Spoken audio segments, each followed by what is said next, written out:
Hello hello hello hello hello बच्चों, बाबा नमस्कार। स्वागत है सभी लोग आज के लेक्चर में। क्या मेरी आवाज आ रही है? क्या मैं दिखाई दे रहा हूं? जल्दी से बता दीजिए।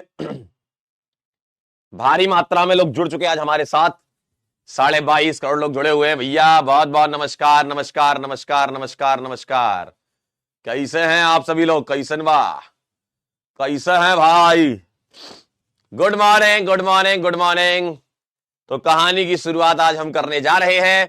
एल्कोहल ईथर फिनॉल चैप्टर हमारा चल रहा था। सभी लोग चेक कर लीजिए क्या मेरी आवाज एकदम सही आ रही है? क्या मैं आपको बेहतरीन दिखाई दे रहा हूं? जल्दी से बता दीजिए, बोलिए भाई।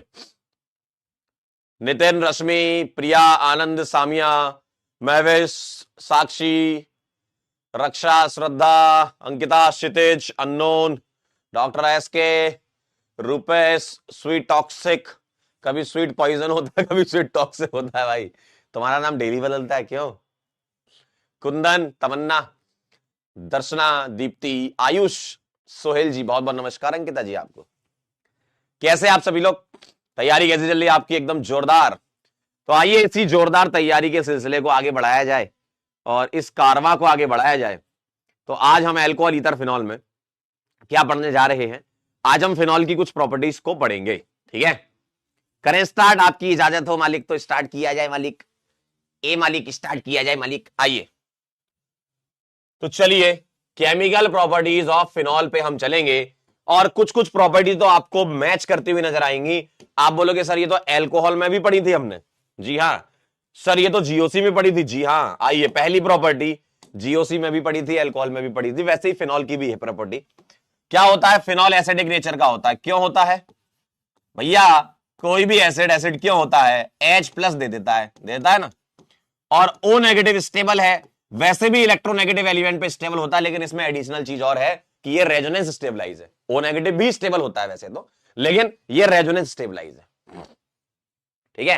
रेजोनेंस स्टेबलाइज एनायन भी होता है ये, ठीक है? फिनॉल का नाम कार्बोलिक एसिड भी कहा जाता है। फिनॉल को कार्बोलिक एसिड कहते हैं, कार्बोलिक कहते हैं फिनॉल को, कार्बोनिक कहते हैं, NiC, निक, H2CO3 को कार्बोनिक कहते हैं, H2CO3 को कार्बोलिक फिनॉल को कहते हैं, ठीक है? चलिए, तो कुछ रिएक्शन मैं लिख रहा हूं, आप मुझे उनके आंसर करके बता दीजिएगा कि भैया कौन कौन सी रिएक्शन होने वाली है और कौन कौन सी नहीं होने वाली है। देखिए जरा, कौन कौन सी होने वाली है और कौन कौन सी नहीं होने वाली है। सोडियम के साथ क्या रिएक्शन होगी? NaH के साथ होगी क्या?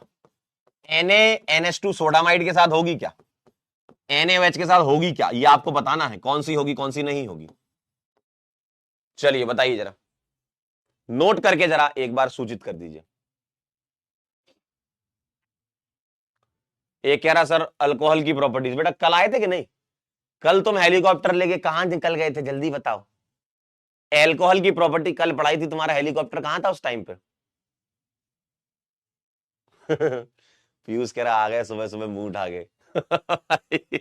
यही मुंह उठा के ही तो डॉक्टर बनना है तुमको। यही मुंह उठा के ही तो डॉक्टर बनना है। बोलिए भाई कौन कौन सी होगी? समझ गए? आए हाय बहुत बढ़िया। लास्ट वाली नहीं होगी, मेटल एसिड तो होती है, तो ये बना लेगा सॉल्ट। जी हां, इधर आ जाएगा H2, ठीक? ये प्लस माइनस, ये प्लस माइनस, ये प्लस माइनस और ये प्लस माइनस। यहां भी सॉल्ट बनेगा, H2 बनेगा, यहां सॉल्ट के साथ अमोनिया बनेगा। कॉन्सेप्ट ये होता है कि वीक एसिड बनाना चाहिए तुमको, है ना? कॉन्सेप्ट ये होता है कि वीक एसिड बनाना चाहिए, तो ये सारे वीक एसिड होते हैं फिनॉल के कंपैरिजन में। लेकिन यहां पर पता है क्या होता है?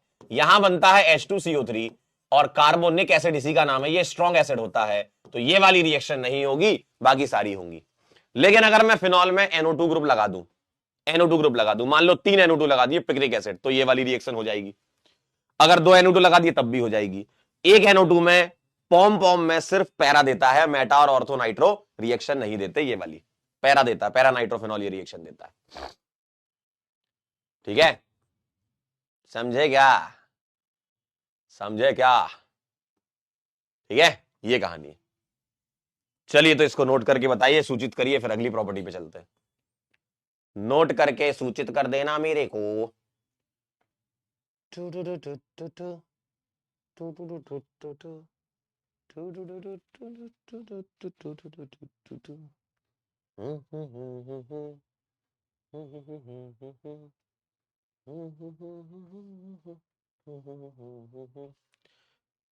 बेटा लिख लो तो बता देना। डन शे। ओहो क्या बात है जी, क्या बात है, बहुत बढ़िया। एसिडिक नेचर ऑफ फिनॉल आप खत्म कर चुके हैं, वेरी गुड। आइए आइए आइए, इधर आइए जरा। अगली रिएक्शन है भैया एस्टेरिफिकेशन। ठीक है, एस्टेरिफिकेशन में क्या होता है? ओए होए ओए होए ओए होए, ये रिएक्शन आप कल पढ़ चुके हो, सेम अल्कोहल जैसी होती है। क्या होगा? एसिड के साथ रिएक्शन होगी किसकी? फिनॉल की। लीजिए, तो एसिड से OH ले लेंगे और फिनॉल से H ले लेंगे, पानी निकाल देंगे भाई, पानी, पानी निकाल देंगे, पानी। कैसे? ऐसे ऐसे, और ये बना लेगा RC double bond O, OPH। सही बात है, सेम वही मैकेनिज्म है, तो दोबारा नहीं बता रहा हूं, लेकिन हाँ और रिएक्शन साथ में लिख लेते हैं कि भाई एसिड क्लोराइड अगर होता है तो आप मुझे बताएं इसमें क्या बनता है। ये आप बताएं मुझे, आपने अल्कोहल में पढ़ रखी है, इसमें पायरिडीन लिया करते थे, आप बताइए क्या बनेगा। और तीसरी रिएक्शन में भी आप मुझे बता दीजिए, OCOR प्लस HOPH। फिनॉल ले लिया आपने अल्कोहल की जगह, तो आप मुझे बता दीजिएगा भैया क्या क्या बनेगा। ये आप बताएंगे सेकंड और थर्ड? बोलिए बोलिए, सेकंड और थर्ड आप बताएंगे? श्वेता जी कहनी सर आप सिवान आ रहे हैं? नहीं बेटा, सिवान नहीं आ रहे हैं, हमारा मुजफ्फरपुर आने का प्लान है 18 तारीख का। बोलिए क्या बनेगा? आइए जरा, यहां क्या कर देंगे, यहां निकाल देंगे HCl और यहां निकाल देंगे RCOH। बहुत अच्छी बात है, आपको याद है तो वेरी नाइस, वेरी गुड।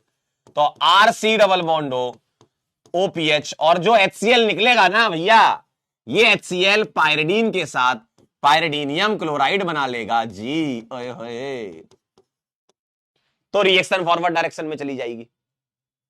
सही है, इधर आइए जरा, यहां बनेगा RC डबल बॉन्ड OPH, और यहां एक और एसिड निकलेगा जिसका नाम है कार्बोक्सिलिक एसिड। ठीक है, क्या आपने यही बनाए? बोले भाई, क्या आपने यही बनाए?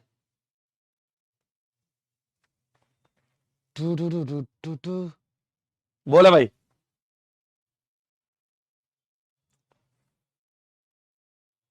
बोलो, बोलिए जी।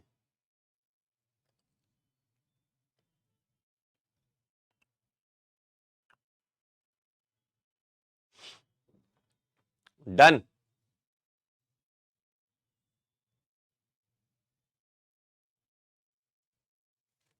डन जी डन। ओ जी, ए जी, ओ जी, लो जी, सुनो जी, जल्दी से बताओ जी, आगे बढ़ जाएं जी।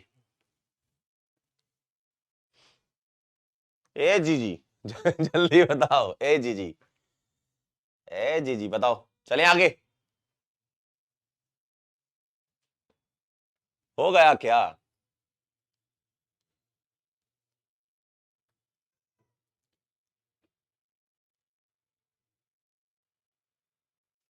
डन,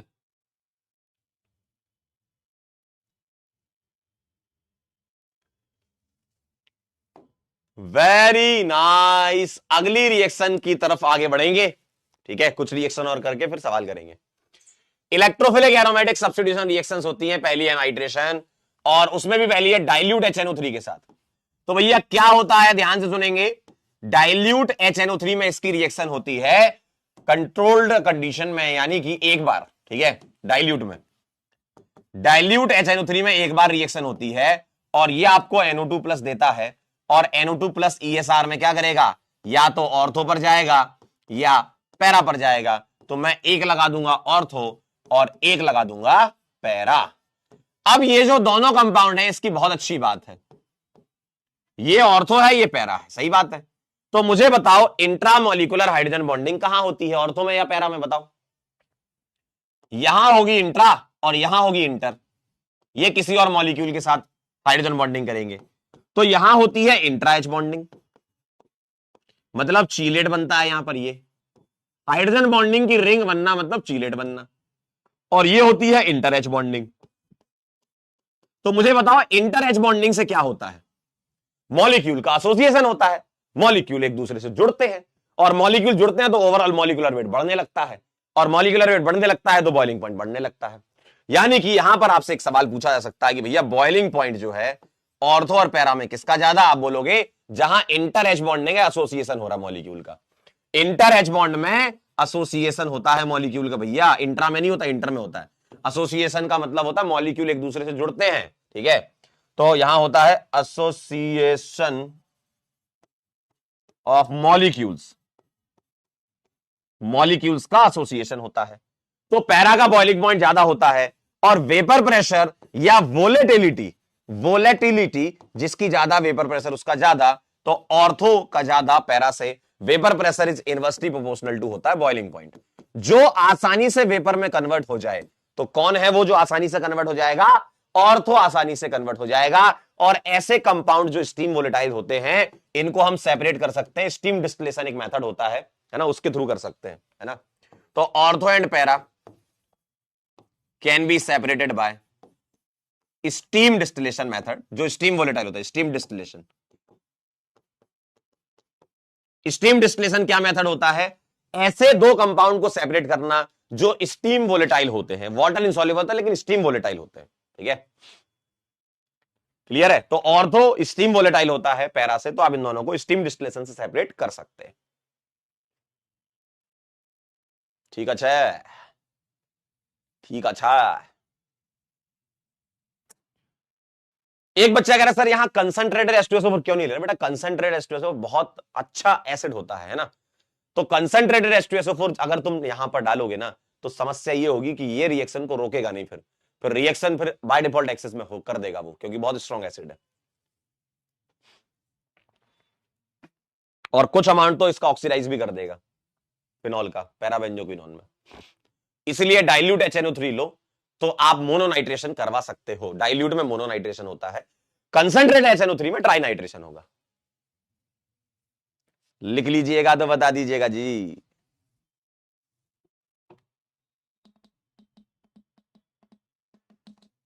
एक बच्चा कह रहा है कल लेक्चर होगा, रिवीजन कर ले। बेटा कल आप रिवीजन करेंगे, कल आपका लेक्चर नहीं होगा। कल आप पूरे हफ्ते में जो पढ़ाया है उसको रिवाइज करेंगे, ठीक है।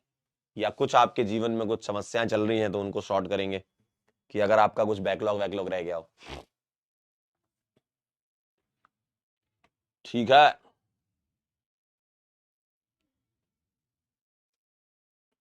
बेटा स्टीम डिस्टिलेशन और फ्रैक्शनल डिस्टिलेशन अलग अलग बात है। फ्रैक्शनल डिस्टिलेशन वहां यूज करते हैं जब बॉइलिंग पॉइंट का अंतर बहुत कम होता है, और वहां जो कंपाउंड है वो स्टीम वोलेटाइल नहीं होते। यहां कंपाउंड स्टीम वोलेटाइल होने चाहिए हाइड्रोजन बॉन्डिंग की वजह से।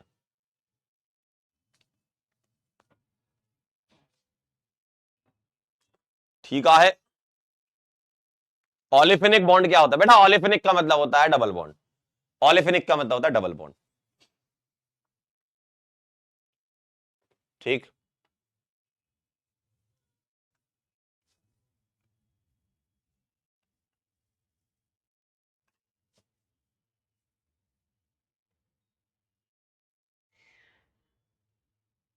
ठीक है बेटा, वेपर प्रेशर वो चीज होती है कि आपको प्रेशर बताना होता है जब बॉइलिंग पॉइंट अचीव हो जाए। आप लोगों ने ग्राफ पढ़ा होगा, थोड़ा सा मैं आपको बता देता हूं। आपने अपने जीवन में एक ग्राफ पढ़ा है? देखो ऐसा कुछ ग्राफ पढ़ा आपने, प्रेशर वर्सेस टेम्परेचर का। तो जब टेम्परेचर जो है बॉइलिंग पॉइंट को अचीव हो जाए, और वो बॉइलिंग पॉइंट कब आता है? जब 1 atm प्रेशर हो जाएगा, वेपर प्रेशर, है ना। तो वेपर प्रेशर और बॉइलिंग पॉइंट एक दूसरे से कनेक्टेड है, ध्यान रखिएगा। सॉल्यूशन चैप्टर में आपने एक पढ़ा होगा, एलिवेशन इन बॉइलिंग पॉइंट का नाम सुना आपने? ठीक है।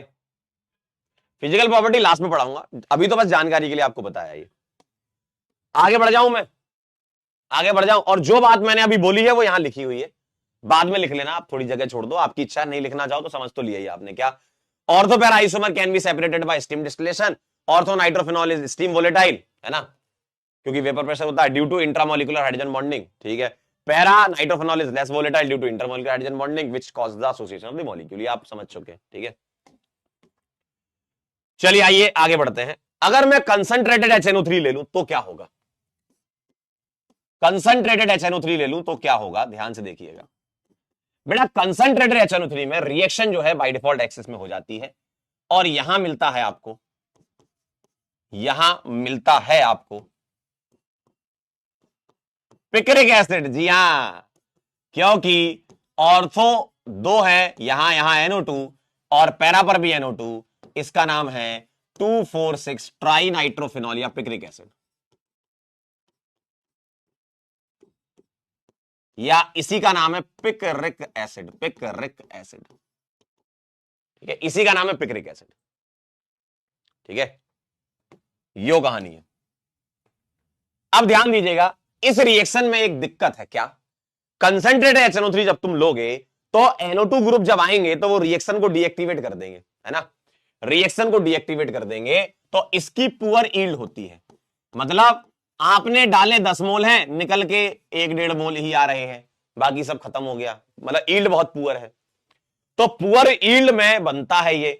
तो अगर ईल्ड सुधारनी है, परसेंटेज ज्यादा चाहिए फॉर गुड ईल्ड, आजकल जो मेथड यूज करते हैं वो यूज करते हैं सल्फोनेशन के बाद डीसल्फोनेशन कराना। और एनसीईआरटी जो मानती है उसी को हम मानेंगे। एनसीईआरटी ये कहती है कि कंसंट्रेटेड H2SO4 के साथ पहले तुम सल्फोनेशन कराओ, और सल्फोनेशन कराओगे तो भाई ऑर्थो और पैरा पर सल्फोनेशन कराओगे। एक ऑर्थो पे लगा दो और एक पैरा पर लगा दो। 3 मोल भी हो सकते थे, लेकिन 3 मोल में भी फिर ईल्ड पुअर हो जाती है, इसलिए 2 मोल में रिएक्शन करवा के, भले यहां ना लिखा हो, ध्यान सुन लो, यहां भले ही ना लिखा हो, आपको 2 मोल लेकर के चलना है अकॉर्डिंग टू अवर सिलेबस। और जब 2 मोल लेकर के चलोगे उसके बाद तुम कंसंट्रेटेड HNO3 डालोगे, तब रिएक्शन होगी तो अच्छी ईल्ड आती है। क्यों? क्योंकि NO2 के मुकाबले में SO3 थोड़ा सा वीक -M है, ठीक है।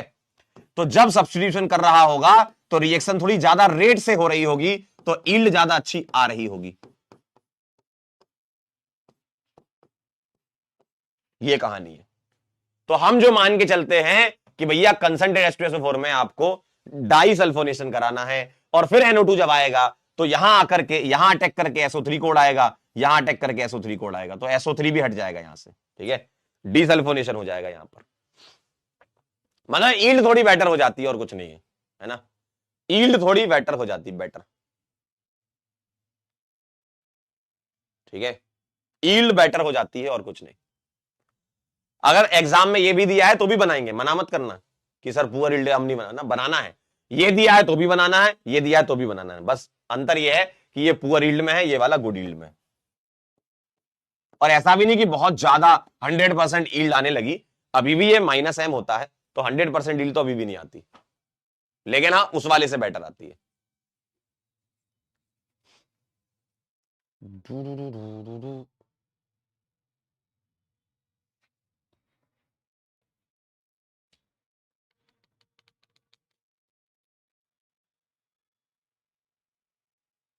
ठीक है। एक बच्चा कह रहा है कि रिएक्शन तो वीक एसिड की तरफ जाती है, एक बच्चा कह रहा है सर रिएक्शन वीक एसिड की तरफ जाती है, यहां तो पिक्रिक एसिड बन रहा है, यहां फिनॉल बन रहा है। बेटा इसको बोलते हैं मिसकॉन्सेप्शन। आइए जरा मैं आपका मिसकॉन्सेप्शन दूर करता हूं। आपका मिसकॉन्सेप्शन क्या है कि आप हर रिएक्शन में ये नहीं लगा सकते। आपने मिसकॉन्सेप्शन क्या बना लिया कि सर स्ट्रॉन्ग एसिड से वीक एसिड बनता है, लेकिन ये भी तो साथ में ऐड करो। आपने मिसकॉन्सेप्शन क्या बनाया कि हर रिएक्शन में, एवरी रिएक्शन में ये होता है, ऐसा नहीं होता। ये आपने बनाया है, मैंने कभी बोला नहीं। आप कह रहे हो हर रिएक्शन में ये, तभी तो आप कह रहे हो पिक्रिक एसिड ज्यादा अच्छा है। बेटा ये मिसकॉन्सेप्शन है। कॉन्सेप्ट क्या है? वो ये है, in acid base reaction, in acid base reaction, बेटा वो एसिड बेस नहीं है, वो ESR है। एसिड बेस रिएक्शन में अगर तुम बोलते तो मैं आपकी बात से सहमत होता। कॉन्सेप्ट ये है, बात समझ में आई? एसिड बेस रिएक्शन की वजह से स्ट्रॉन्ग एसिड वीक एसिड बनता है, ये सही है। हर रिएक्शन में ऐसा होता है, ये गलत बात है, ये तो सही नहीं है, ठीक है। चलिए भाई अब मैं आगे जाना चाहता हूं। आगे जाना चाहता हूं। आइए एक रिएक्शन और पढ़ लेते हैं, फिर सवाल ही सवाल करेंगे। एक रिएक्शन और पढ़ के फिर सवाल करेंगे, ठीक है? ठीक है। आइए जरा मोनोब्रोमिनेशन की बात कर लेते हैं। अगर तुम्हें फिनॉल की रिएक्शन करानी है ब्रोमीन के साथ, तो ब्रोमीन में आप नॉन पोलर सॉल्वेंट लो, ये ले लो, या लो पोलैरिटी का सॉल्वेंट भी लोगे, CHCl3 या CH2Cl2, है ना, ये टाइप के। वैसे यूजुअली तो Br2CH2 दिखेगा। आप लो पोलैरिटी का सॉल्वेंट लो या फिर CH2 लो, ठीक है? तो यहां पर मोनोब्रोमिनेशन होता है और एक ऑर्थो और एक पैरा पर Br लगता है। ध्यान से हम मेरी बात को सुनिएगा, मेरी बात को ध्यान सुनिएगा। ये मेजर होता है, पैरा वाला ये माइनर। क्यों? क्योंकि हाइड्रोजन बॉन्डिंग यहां है नहीं है, यहां ब्रोमीन थोड़ी हाइड्रोजन बॉन्डिंग करता है, तो पैरा मेजर होगा। अब ध्यान सुनना मेरी बात। ये जो रिएक्शन है, ये जो रिएक्शन है, इसमें आपको Br प्लस डायरेक्टली नहीं मिलेगा। सुनिएगा ध्यान से, इसमें Br प्लस डायरेक्टली नहीं मिलेगा। ऐसा इसलिए क्योंकि ये जो सॉल्वेंट है ना, ये वाले, ये इसको पोलराइज नहीं कर पाते। ये सॉल्वेंट इसको पोलराइज नहीं कर पाते। ध्यान से सुन लो बात को, ये सॉल्वेंट इसको पोलराइज नहीं कर पाते। तो आपके दिमाग में ख्याल आ रहा होगा कि सर यहां लुइस एसिड ले लेते तो पोलराइज कर देता, अच्छा रहता हमारे लिए। बेटा अगर तुम यहां लुइस एसिड ले लेते तो ये लुइस बेस की तरह भी काम कर सकता था। उस केस में ये लुइस बेस की तरह काम कर सकता था, तो रिएक्शन को अफेक्ट कर देता। तो हम लुइस एसिड ले नहीं रहे। और लुइस एसिड ना लेने का एक फायदा और है, क्या? हम लुइस एसिड का पैसा क्यों खर्च करें जब हमारे पास ये खुद इतनी एक्टिवेटेड रिंग है कि इसका जो लोन पेयर है वो रेजोनेंस में, और ये एकदम जबरदस्त प्लस एम होता है, जबरदस्त या भयंकर प्लस एम होता है। ऑक्सीजन वाला लोन पेयर अच्छा प्लस एम होता है। तो रिंग इतनी ज्यादा एक्टिवेटेड होती है कि इस रिंग के थ्रू ऑर्थो से अटैक होगा और एक बार पैरा से अटैक होगा। ऑर्थो से होगा तो ऑर्थो वाला बनेगा, पैरा से होगा तो पैरा वाला बनेगा। तो ये रिंग का अटैक होता है ब्रोमीन पर। ब्रोमीन मॉलिक्यूल पोलराइज नहीं होता CH2 में, ध्यान रखिएगा। नॉन पोलर या लो पोलैरिटी सॉल्वेंट में ब्रोमीन मॉलिक्यूल पोलराइज नहीं होता है। वो तो होता था लुइस एसिड में, लेकिन लुइस एसिड लेने का एक घाटा है। क्या ये लुइस बेस की तरह काम कर सकता? ऑक्सीजन के पास लोन पेयर है ना, तो ये घाटा है। और दूसरी बात ये कि हम लुइस एसिड ले ही क्यों यार, जब तुम्हें यहां पर खुद ब खुद इतनी एक्टिवेटेड रिंग मिल रही है कि जो इतनी एक्टिवेटेड है, लोन पेयर बॉन्ड पेयर में कन्वर्ट होकर ब्रोमीन पे अटैक कर दे। इससे अच्छी बात क्या ही है ना? ये कहानी है, समझ गए आप खेल? तो इलेक्ट्रोफिलिक सब्स्टिट्यूशन रिएक्शन में आपको कैटलिस्ट की जरूरत नहीं पड़ती है। नोट कर लीजिए इसको। ये बहुत ही हाईली एक्टिवेटेड रिंग, बिल्कुल सही कह रहे हो बेटा, ये हाईली एक्टिवेटेड रिंग होती है, highly activated ring.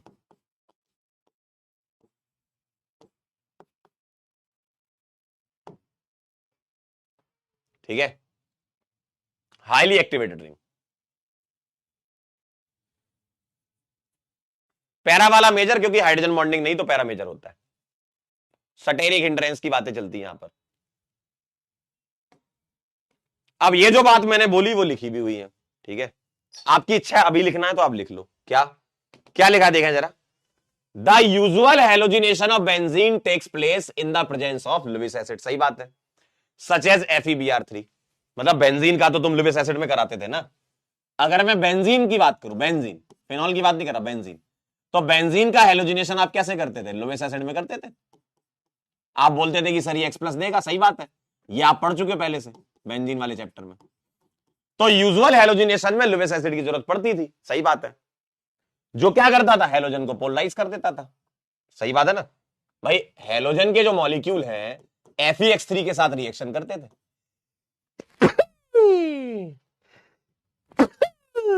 Sorry square. ये इलेक्ट्रॉन यहां पर अटैक करके आपको X+ और FeX4- देता था। ये बनता था कि नहीं बताओ? बनाते थे ना ये आप बेंजीन वाले चैप्टर में। तो ये पोलराइज कर देता है हेलोजन को, Lewis acid. In case of phenol the polarisation of bromine molecule takes place even in the absence of Lewis acid. और वो कौन पोलराइज कर रहा है उसको? Activated ring.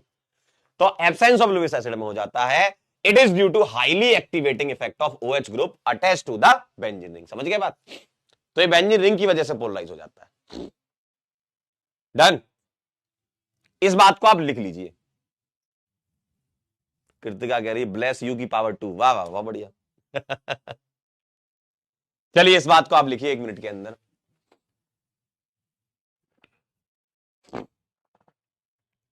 इस बात को आप 1 मिनट के अंदर लिखिए, 1 मिनट। खुशी कह रही मालिक जो लिखा वही तो बोला। हाँ जो बोला था वही लिखा, बस लिख लो इसको, अच्छा रहेगा आपके लिए।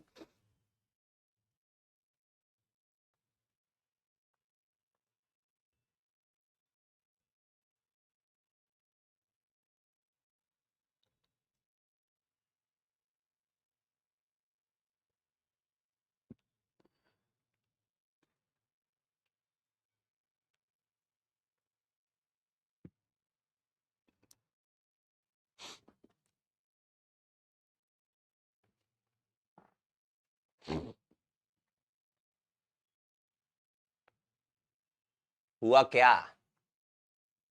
कह रहे डर का माहौल है। डरना क्यों यार? अरे डरना क्यों यार? किस बात का तुम्हें डर है वीर? किस बात का डर है बताइए? पेपर का ही डर है ना? अरे क्या ये सब पेपर पेपर, क्या डरते हो इन सबसे? हैं? बचपन से पेपर देते हुए आ रहे हो तुम लोग, अब थोड़ी डरोगे। चले आगे।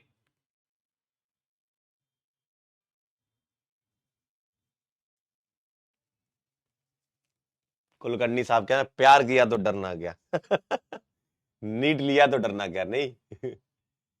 चलिए ट्राइब्रोमिनेशन की बात समझ लीजिए मेरे से क्या है। ट्राइब्रोमिनेशन,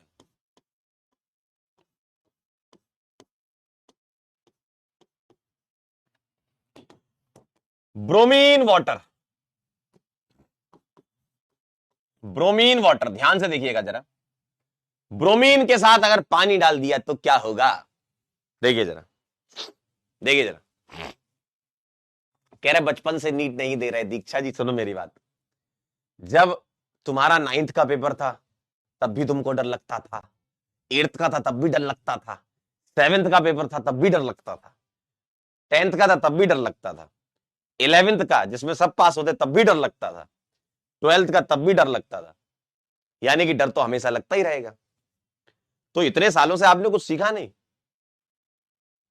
आप क्लास 6 से लेकर, मतलब जहां से आपका मतलब दिमाग आपका साथ देना चालू किया है, जब से आपका दिमाग बोला 5th हो, 4th हो, 3rd हो, 6th हो, मैं एक रेफरेंस 6th मान लेता हूं।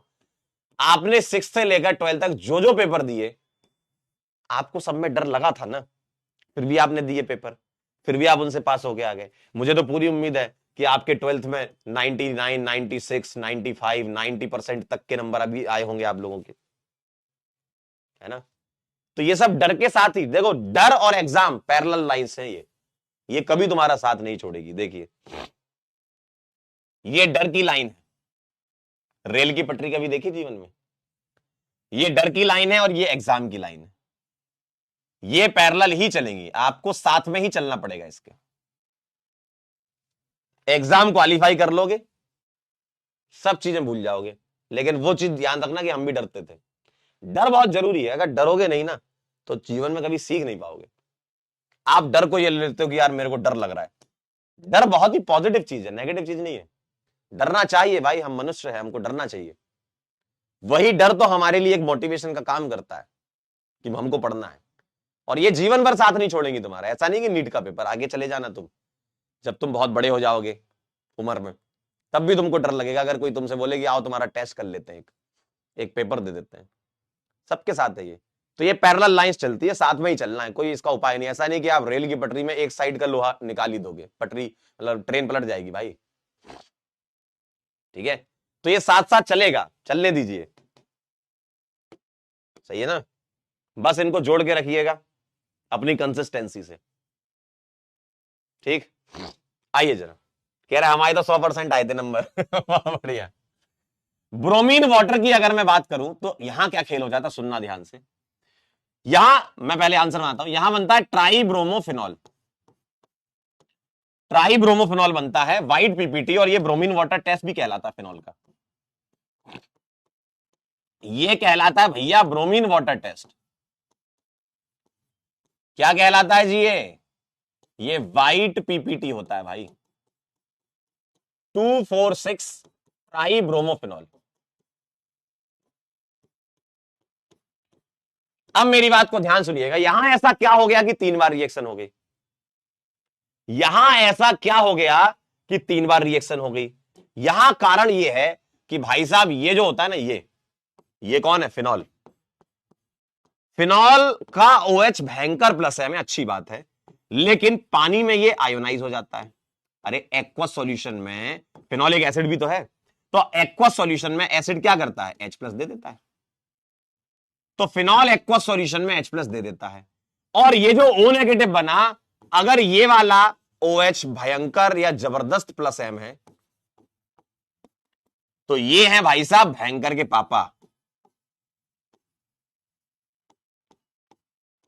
ये भयंकर के पापा क्यों? क्योंकि plus M power of O negative is greater than OH। क्यों? चार्ज डेंसिटी की वजह से, इलेक्ट्रॉन डेंसिटी की वजह से।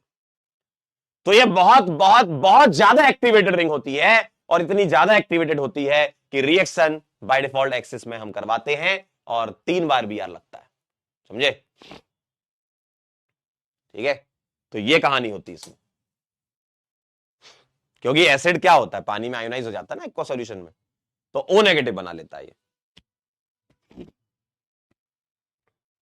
ठीक है,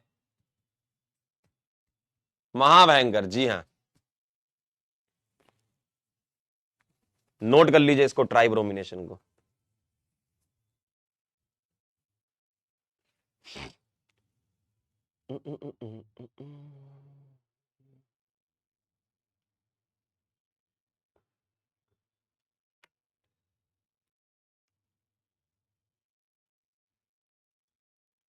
एक कह रहा सर रिएक्शन में दो ना दो Br नहीं। आप यहां पे number of moles excess Br2 automatically मान लेंगे, भले ही लिखा नहीं रहता, आप मान के चलेंगे।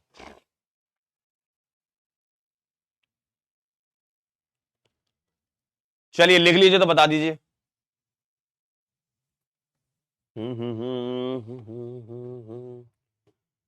तेरा चल लहराए, पहले कुछ ऑब्जेक्टिव कर लें, फिर आपको PSS करवाऊंगा। पहले कुछ ऑब्जेक्टिव टाइप के सवाल कर लेते हैं। चलिए भाई, phenol is less acidic than. Phenol is less, वैसे तो GOC का सवाल है, लेकिन एक आध सवाल एग्जाम्पलर में था तो मैंने कहा करवा देता हूं, डायरेक्ट आ जाते क्योंकि एग्जाम्पलर के सवाल। बताइए।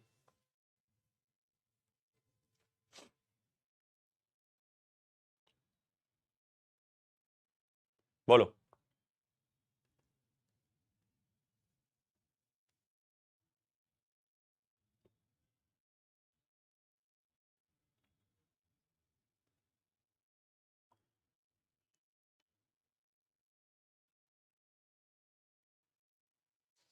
Phenol is less acidic then ethanol, ऐसा होता है।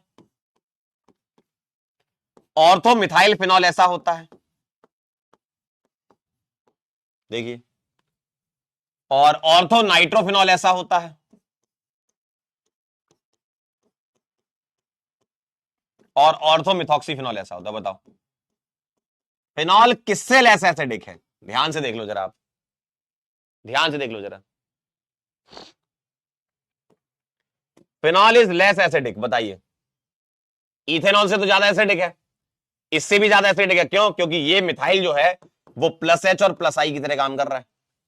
यहां +M is greater than -I, तो +M लेंगे, और ये क्या है? -M is greater than -I, तो B आ जाएगा। B वाला ज्यादा एसिडिक है फिनॉल से, यानी कि फिनॉल लेस एसिडिक है।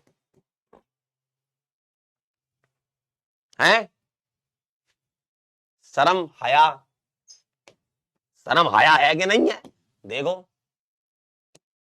क्यों, ये देखना जरा कैसे लोग हो भाई, इतने आसान सवाल में तुम फैल के आ जाओगे। वाह वाह, बहुत बढ़िया, बहुत बढ़िया, बहुत बढ़िया। देखिए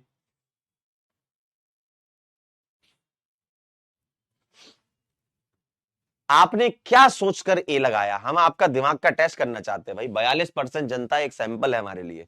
एक बार जरा बताइए क्या सोच के आपने लगाया, ताकि हमें पता तो चले क्या सोचती है जनता। Phenol is less acidic then ethanol, वाह, बहुत बढ़िया। बड़ी मेहनत से नाम बनाया, डुबा रहे हो तुम, देखो। Phenol is less acidic then ethanol. Very good, वाह वाह। आप जैसे लोग जीवन में मिल जाए ना तो क्या ही चीज है फिर। अगला सवाल, नेक्स्ट क्वेश्चन। चलिए अगला।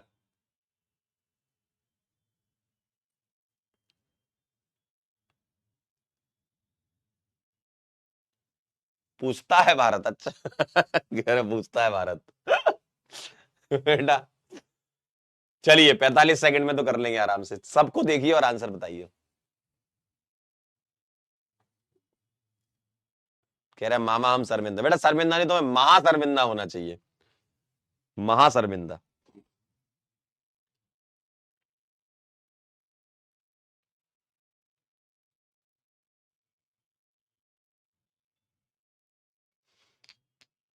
कैसे कर लेते हैं आप, बोलिए जी। सबसे ज्यादा एसिडिक स्ट्रेंथ किसकी लग रही है?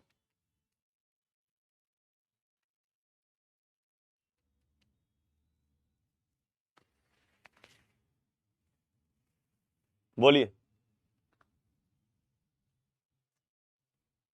सबको गौर से देखें, ये माइनस है, मैं डोमिनेटिंग इफेक्ट लिख रहा हूं, ये माइनस आई, ये मेटा पे एम काम नहीं करता, ये माइनस आई है और ये प्लस है। मैं चलिए बताइए जरा, सबसे ज्यादा हो जाएगा बी। बस हो गया काम, बी सबसे ज्यादा तो इसी में दिख रहा है, बी में दिख रहा है, एक से ही काम हो गया। B is the answer, is the.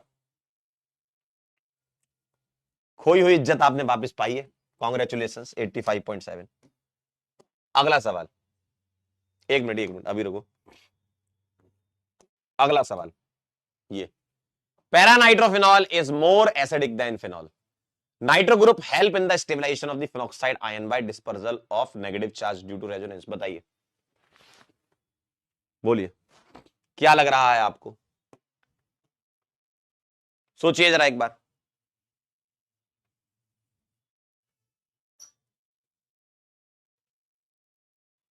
सोचिए जरा एक बार।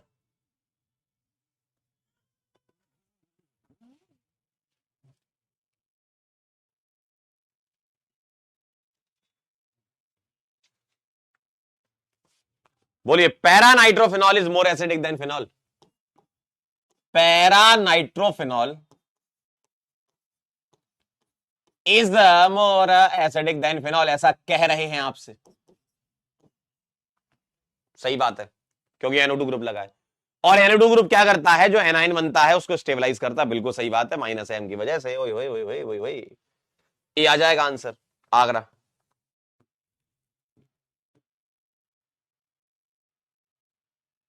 83, वेरी गुड। पिछले वाले सवाल में कुछ बच्चे कह रहे हैं कि सर एक बार ऑप्शन चेक कर लो पूरे, देख लेते। बी वाला हमने तो बी से लगा दिया था। बी के बाद आएगा भाई साहब डी, सही है। फिर उसके बाद आएगा सी, हाँ सी, इसको सही करो, सी। उसके बाद आएगा ए, देन ई, इसको सही कर लो, ठीक है। अपन ने तो बी देख के लगा दिया था। तो बी के बाद आएगा आपका डी, क्योंकि माइनस आई माइनस आई, ठीक है। अब माइनस आई वाला तो ऑब्वियसली ज्यादा आएगा ना न्यूट्रल वाले से, ठीक है। तो सी के बाद ए आएगा। अगला सवाल, बताइए इसका आंसर क्या है?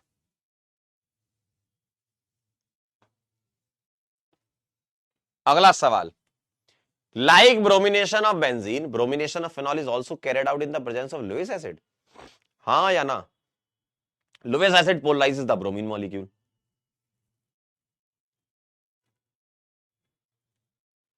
बोलो। Like bromination of benzene, bromination of phenol is also carried out in the presence of Lewis acid. गलत बात। फिनॉल में एक लुईस एसिड की जरूरत नहीं है। Lewis acid polarises the bromine, एकदम सही बात है। आंसर आएगा D, D is the right answer.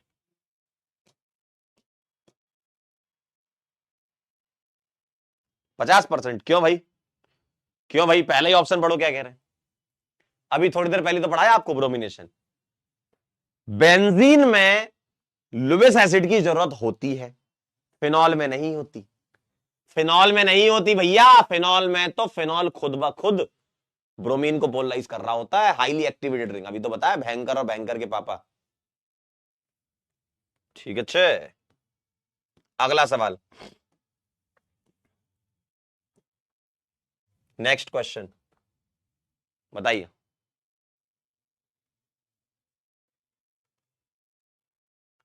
बोलिए।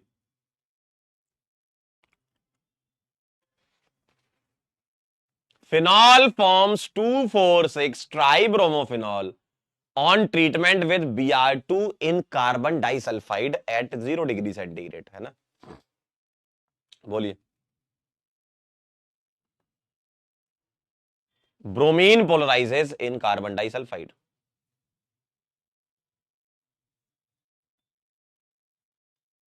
क्या बात है रोहित जी, ये गजब। Madhu very good. ज्ञानेंद्र जी क्या बात है। गुप्ता जी थोड़ा सा तुम साइड में निकल गए। स्वरा, सोनी, शिखर, शिखर बेटा थोड़ा सा गड़बड़ हो गया। चलिए आइए। Phenol 2,4,6 tribromophenol on treatment with Br2 in carbon disulphide गलत है। कार्बन डाइसल्फाइड में या लो पोलरिटी सॉल्वेंट या नॉन पोलर सॉल्वेंट में मोनोब्रोमो बनता है, पैरा मेजर होता है। Bromine polarises in carbon disulphide नहीं, गलत बात है। कार्बन नॉन पोलर या लो पोलरिटी के सॉल्वेंट नहीं कर पाते पोलराइज, दोनों ही गलत है। बी आंसर आएगा। बदलापुरम 46% जनता ने दिया है। क्या बात है भाई साहब। सवाल को आप ध्यान से पढ़ नहीं रहे, मुझको ऐसा लग रहा है, मुझको ऐसा लग रहा है। सवाल ध्यान से पढ़िए। थोड़ा समय बढ़ा देता हूं, 1 मिनट का कर देता हूं। सवाल ध्यान से पढ़िए, लेकिन सवाल को ध्यान से पढ़ेंगे। Phenol give ortho and para nitrophenol on nitration with concentrated HNO3 and H2SO4। बताइए। आपके पास कॉन्सेंट्रेटेड HNO3 लिखा हो या HNO3 के साथ H2SO4 दिया हो, वो रिएक्शन एक्सेस में ही होती है ना।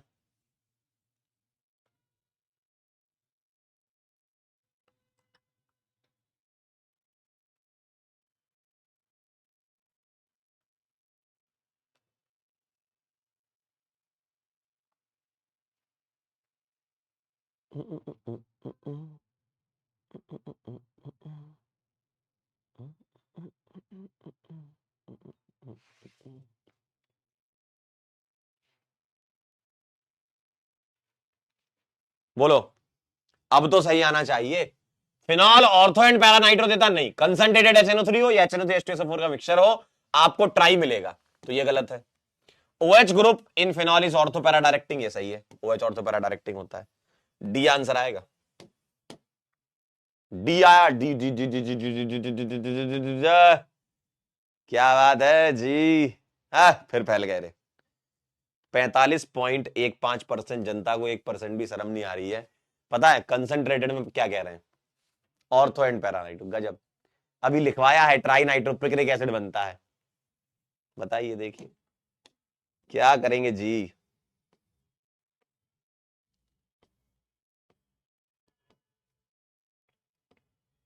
चलिए अगला सवाल। Phenol react with Br2 in CH2 at low temperature to give।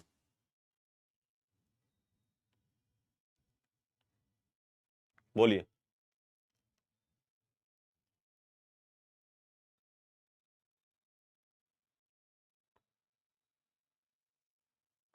क्या बनेगा? Phenol react with Br2CH2। बोलो।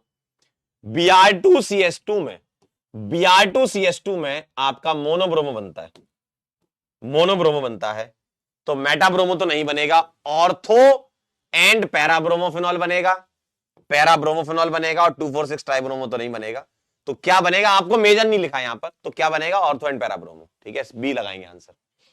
ऑर्थो एंड पैरा बोला, मेजर नहीं बोला। अगर इसी सवाल में मेजर लिखते तो हम आंसर सी लगा देते। ठीक है,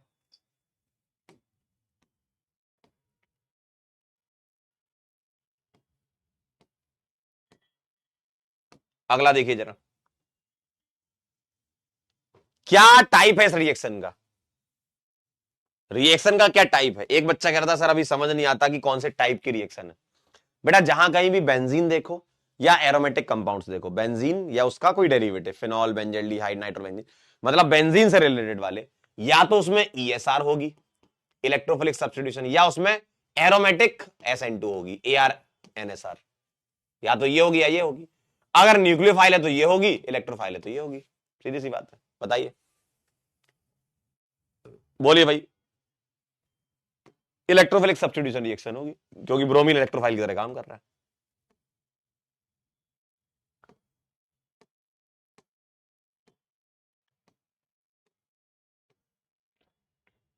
अगला, phenol do not react with sodium bicarbonate, sodium hydroxide, potassium hydroxide और फेरिक क्लोराइड। अच्छा एक मिनट रुको, फेरिक वाली अभी बची, रुक जाओ, अभी टेस्ट बताऊंगा फिनॉल का। ये वाला सवाल बताइए, या अभी रुको, मैं एक काम करता हूं, पहले मैं कुछ पढ़ा दूं, क्योंकि अब बाकी सवाल उसी के बच्चे हैं आगे की रिएक्शन के। आइए कुछ और पढ़ लेते हैं, फिर इकट्ठे कर लेंगे। कोलवेज रिएक्शन का नाम सुनिएगा आप, इसको कोलवेज इलेक्ट्रोलिसिस से कनेक्ट ना करें। कोलवेज इलेक्ट्रोलिसिस एक अलग रिएक्शन है और कोलवेज रिएक्शन एक अलग रिएक्शन है, ठीक है। कोलवेज इलेक्ट्रोलिसिस अल्केन में होती है और ये फिनॉल की रिएक्शन है, ठीक है। तो इनका क्या कहना है, लाइन वाइन बाद में पढ़ेंगे, मैं आपको सीधा समझाता हूं, वही लाइन से ही रिलेटेड काम हो जाएगा, ठीक है। सबसे पहले क्या होता है, मैं आपके सामने ये लिखना चाहता हूं, फिनॉल की रिएक्शन होती है, इसकी रिएक्शन सबसे पहले करवाते हैं हम CO2 और NaOH के साथ, मतलब NaOH पहले आता है फिर CO2 आता है, देन एसिडिफिकेशन करवाते हैं, तो आपको मिलता है ऑर्थो सैलिसिलिक एसिड। एक ही प्रोडक्ट मिलता है, ortho salicylic acid, ortho salicylic acid, ठीक है। ऑर्थो सैलिसिलिक एसिड इसको कहते हैं, ठीक है। आयुषी बेटा बिल्कुल सही, आप कोलवेज बोलो या कोलवेज सिमिट भी नाम है, लेकिन हम कोलवेज नाम से पढ़ेंगे, एनसीईआरटी में कोलवेज नाम से दिया हुआ है। तो फिनॉल की रिएक्शन इससे होती है, सैलिसिलिक एसिड बनता है। अब ये कैसे होता है, ध्यान से देखिए। सबसे पहले कौन आता है, सबसे पहले ये एसिड की तरह काम करता है और NaOH बेस की तरह काम करता है। ये जो पहले स्टेप में आपने CO2 NaOH लिया ना, तो उसमें NaOH रिएक्ट करता है, तो NaOH क्या करेगा, यहां पर रिएक्शन करा देगा, NaOH वाली रिएक्शन तो होती है फिनॉल के साथ, तो ये बना देगा सोडियम फिनॉक्साइड और प्लस पानी निकल जाएगा। अब ध्यान से देखिए, ये रिएक्शन हम इसलिए करवा रहे हैं कि ये एसिड की तरह काम कर रहा है, ये बेस की तरह, और यहां सॉल्ट बन रहा है। यहां एक फायदा हुआ क्या, यहां OH था, यहां O- है, और आप बताइए प्लस M पावर किसकी ज्यादा होती है, प्लस M पावर O- की ज्यादा होती है OH से, तो O- रिएक्शन को ज्यादा तेजी से करवा सकता है। रिंग ये वाली ज्यादा एक्टिवेटेड है, ये वाली भयंकर के पापा है, तो ये रिंग हाईली एक्टिवेटेड रिंग है, तो रिएक्शन जो है वो यहां से शुरू होती है, ठीक है। रिएक्शन जो है वो यहां से शुरू होती है, मतलब फिनॉल की रिएक्शन NaOH के साथ पहले हो जाती है, एसिड बेस करके सॉल्ट बनाता है, और इसका जो एनायनिक पार्ट है फिनॉक्साइड आयन, ये बहुत जबरदस्त O- बहुत जबरदस्त एक्टिवेटेड रिंग कर देगा। तो अब यहां से रिएक्शन इसकी स्टार्ट होगी। अब ये CO2 पर अटैक करेगा, कैसे करेगा, पहले आप ये लिख लीजिए, और यही वाली बात यहां लिखी हुई है, phenoxide ion generated by treating phenol with sodium hydroxide even more reactive than phenol towards ESR। उसका कारण क्या है, ये प्लस M पावर, ठीक है, प्लस M पावर। चलिए नोट कर लीजिए। सौरभ क्या सर, रिएक्शन किससे करवाना है कैसे पता चलेगा, रिएक्शन को पढ़ लेते हैं जब एक बार, तो हमें पता चल जाता है किससे कराना है, क्योंकि इसके अलावा कुछ और नहीं आता। अगर कोलवेज उनको पूछनी होगी तो कोलवेज ही पूछेंगे, और पंकज सर ने पढ़ा दिया कोलवेज 10 तारीख को, 10 जनवरी को, ये तुम्हें पता होना चाहिए बस, ठीक है। क्योंकि आप हवा में नहीं सोच सकते ना कौन किससे रिएक्ट करेगा, आप हवा में कैसे सोचोगे, तो आपको पहले नेम रिएक्शन की बात स्पेशली मैं कह रहा हूं, जो नेम रिएक्शन नहीं होती उसके अलावा वाले में तो सोच ले। तो अब जब कोलवेज रिएक्शन है, तो कोलवेज ने कैसे कैसे रिएक्शन को एक्सप्लेन किया होगा, वही हमें एक्सप्लेनेशन चाहिए होता है ना। और वैसे भी अगर तुम इतना जानते हो एसिड बेस रिएक्शन होती है, तो एसिड बेस तो फास्ट होती है ना, तो आप उसके थ्रू भी ऐसा दिमाग लगा सकते हो कि यार एसिड बेस होनी चाहिए, ठीक है। तो एसिड बेस रिएक्शन हम करा रहे हैं ताकि O- जो है वो अच्छा एक्टिवेटर बन जाए, कंपेरिजन टू OH।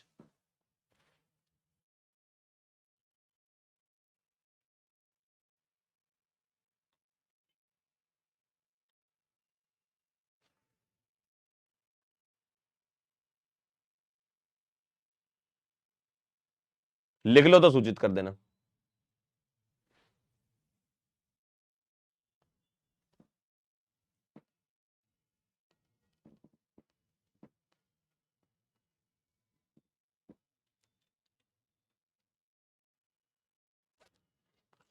एक कह रहा है सर पानी स्ट्रॉन्ग एसिड है, एक बैक बटन है, दबाना जरा, बैक बटन दबाना जरा। एक कह रहा है सर पानी स्ट्रॉन्ग एसिड है, कैसे रिएक्शन? अरे भाई फिनॉल और पानी में तुमको अभी तक यही नहीं पता कि कौन ज्यादा अच्छा एसिड है, कैसे करोगे भाई, कैसे करोगे? तुमसे बहुत सारे लोग आगे निकल चुके हैं ऑलरेडी। तुम ये कह रहे हो सर वाटर स्ट्रॉन्ग एसिड है फिनॉल से, ऐसी बात कह रहे हो क्या? अपने लिए जोरदार तालियां बजा लीजिए आप। चलें आगे। अब देखिएगा जरा ध्यान से, देखिएगा जरा ध्यान से, देखिएगा क्या कह रहे हैं। अरे यार साइलेंट कर लिया जाए, एक मिनट। देखिए जरा ध्यान से क्या होता है। अब ये जो कार्बन डाइऑक्साइड है ना, कार्बन डाइऑक्साइड ये इलेक्ट्रोफाइल की तरह काम करता है, और आपको जो आपने बनाया है, ठीक, फिनॉक्साइड आयन जो बनाया है ना आपको, ये देखिए, ये O नेगेटिव जो है, ध्यान से देखना जरा, ये O नेगेटिव जो है, ये कुछ खेल खेलता है किसके साथ? CO2 के साथ। देखना CO2 एक वीक इलेक्ट्रोफाइल की तरह काम करता है, क्योंकि यहां पोलैरिटी डेल्टा प्लस है, ठीक है। अब आप मुझे बताओ कि मैं इसका डायरेक्ट अटैक करवाऊं, पहली चॉइस, या मैं इसका लोन पेयर बॉन्ड पेयर में कन्वर्ट करके, ये बॉन्ड पेयर यहां लोन पेयर में कन्वर्ट करके यहां पर अटैक कराऊं? कौन सा अटैक सही लग रहा है आपको? ऑक्सीजन से डायरेक्ट अटैक करा दो या कार्बन से अटैक करा दो, यह डिपेंड करता है किसकी न्यूक्लियोफिलिसिटी ज्यादा है। बताओ जरा, बोलिए किसकी न्यूक्लियोफिलिसिटी ज्यादा है, बस इतना बता दीजिए आप, बोलो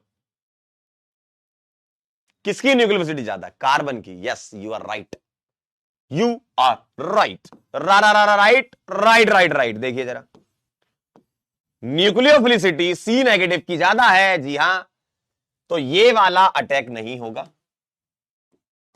इसकी न्यूक्लियोफिलिसिटी ज्यादा है इस कार्बन की, तो यहां से अटैक होगा, और जब अटैक होगा तो पाई बॉन्ड टूटेगा ऑब्वियसली। तो आपको कैसा दिखेगा? आपको कुछ ऐसा दिखेगा क्या? देखिए ये इस कार्बन से जुड़ गया, देखो ये तो डबल बॉन्ड आ जाएगा, और ये इस कार्बन से जुड़ गया, इस पर एक डबल बॉन्ड O पहले से था, ठीक है, इस पर एक डबल बॉन्ड O पहले से था, और एक क्या आ गया? O माइनस और Na+। मैं ऐसे लिख रहा हूं, देखिए ऐसे लिख रहा हूं मैं, ऐसे देखिए, देखिए जरा, मैं इसको ऐसे लिख रहा हूं। ऐसा क्यों लिख रहा हूं? क्योंकि अभी एक बच्चे ने पूछा था कि सर सिर्फ ऑर्थो ही बनता है क्या? तो ऑर्थो ही बनता है, पैरा नहीं बनता। उसको समझाने के लिए मैंने ऐसा लिखा है। ऐसा इसलिए लिखा है कि भाई साहब ध्यान से देखो, यहां पोलैरिटी डेल्टा नेगेटिव होगी, तो ये एक अट्रैक्शन होगा, आयन डाइपोल अट्रैक्शन जिसको कह सकते हो। ये आयन है, ये पोलैरिटी है, डाइपोल है, तो ये अट्रैक्शन होता है। इसकी वजह से यहां ध्यान से देखो, 1 2 3 4 5 6 का एक चीलेट जैसा बन रहा है। आप हाइड्रोजन बॉन्डिंग वाली रिंग को भी चीलेट बोलते हो, और इसको भी चीलेट बोल सकते हो अट्रैक्शन की वजह से, है ना। तो यहां पर एक बढ़िया रिंग बनती हुई नजर आती है आपको, देखो ये, ठीक है। आप बोलोगे सर यहां तो बॉन्ड है नहीं, एक्चुअल में बॉन्ड है, आयनिक बॉन्ड बोलते हैं उसको, है ना। तो आपके यहां पर एक बढ़िया मस्त चीलेट बनता हुआ नजर आ रही है, सही है, चीलेट बनता हुआ नजर आ रही है, ठीक है। ये वाली बात समझे कि नहीं? बोलो। इसीलिए ऑर्थो प्रोडक्ट बनता है, पैरा नहीं बनता है, पैरा पे चीलेट ही नहीं बनेगा। तो ये स्टेबिलिटी दे देता है, चीलेट बना लेता है ना, मतलब इसकी वजह से स्टेबिलिटी आती है। लेकिन अब ध्यान से देखिएगा, यहां पर ये कंपाउंड नॉन एरोमेटिक भी है, तो ये एरोमेटिसिटी रीगेन करेगा यहां से। देखिए ये यहां से एरोमेटिसिटी को रीगेन करेगा, टॉटोमर हो जाएगा 1 2 और 3, 3 से H1 पे, 1 2 का 1 2 3 पर। तो आपको ऐसा दिखेगा ये।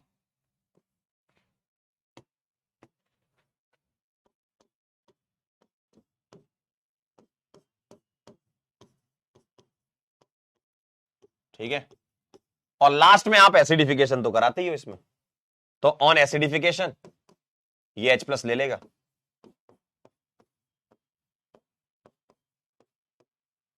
इसका नाम है ऑर्थोसैलिसिलिक एसिड।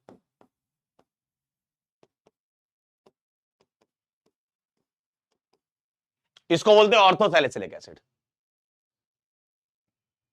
कह रहे एनए कहां से आया? अरे एनए वहीं था। अरे अंकिल, अंकिल ये देखो ना, एनए तो था ही ना पहले से।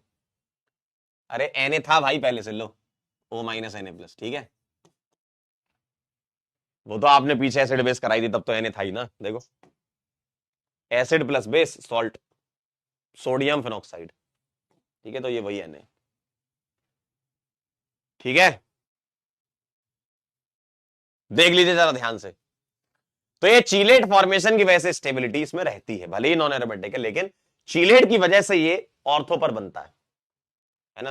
नॉन एरोमेटिक बन गया था, लेकिन उसमें भी एक चीलेट की वजह से स्टेबिलिटी तो बनना चाहेगा, ठीक है। क्लियर है? ठीक है। पैरा इसमें नहीं बनता, ध्यान रखना, ऑर्थो ही बनता है।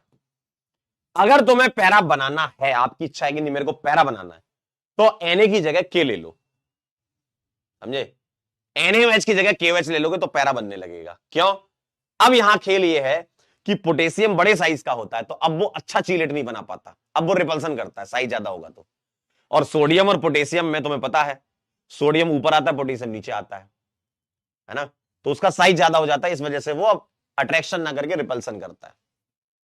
Na+ में तो एक फायदा था, साइज कम होने की वजह से चार्ज डेंसिटी ज्यादा होती है, तो अट्रैक्शन अच्छा कर लेता है। तो K+ अट्रैक्शन अच्छा नहीं कर पाता, तो वो बड़े साइज की वजह से रिपल्सन करता है, और रिपल्सन होगा तो ऑर्थो पे नहीं बनेगा, तो पैरा पे बनेगा, ठीक है। क्लियर है? चलिए इसको नोट कर लीजिएगा, फिर एक लाइन में वो पोटेशियम वाला भी लिख ही लेते हैं ना।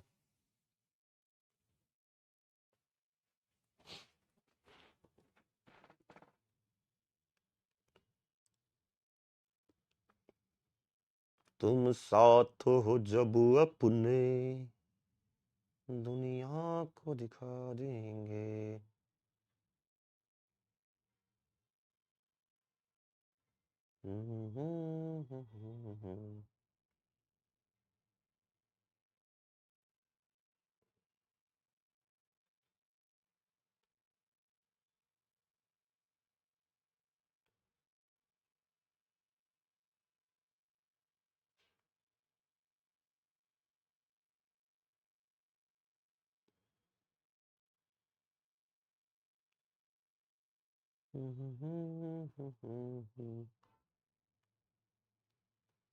हो जाए तो बता देना जी, ओ, ओ बेटा जी। हो गया? क्या बात है, है? है। आइए जरा, अब मैं आपसे ये कह रहा था कि आपको अगर फॉर पैरासैलिसिलिक एसिड बता रहा हूं,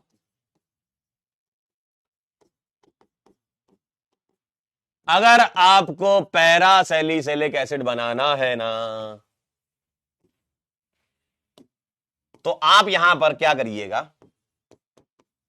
CO2 के साथ अब Na की जगह K ले लीजिएगा जी, क्योंकि पोटेशियम का साइज बड़ा तो अब चीलेट नहीं बन पाएगा, रिपल्सन होगा तो अब पैरा पर जाएगा, पैरा पर जाएगा, पैरा पर जाएगा, पैरा पर, तो ये पैरा पर बनाएगा ऐसा, ठीक है, पैरा बनाएगा, पैरा,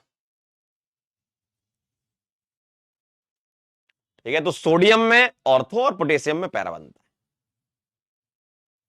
ठीक है। सैलिसिलिक एसिड है ना। आइए हम आपसे एक सवाल पूछ लेता हूं इधर ही, क्वेश्चन कुछ ऐसा है।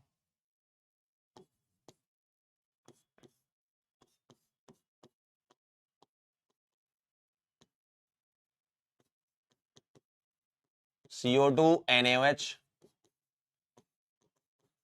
H+A बनाइए और इस A की रिएक्शन कराइए।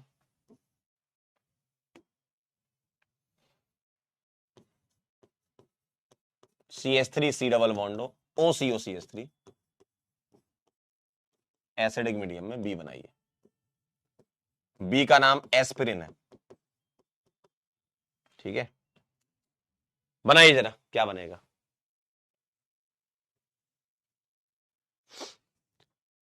बना दीजिए जी, कैसा बनेगा जी।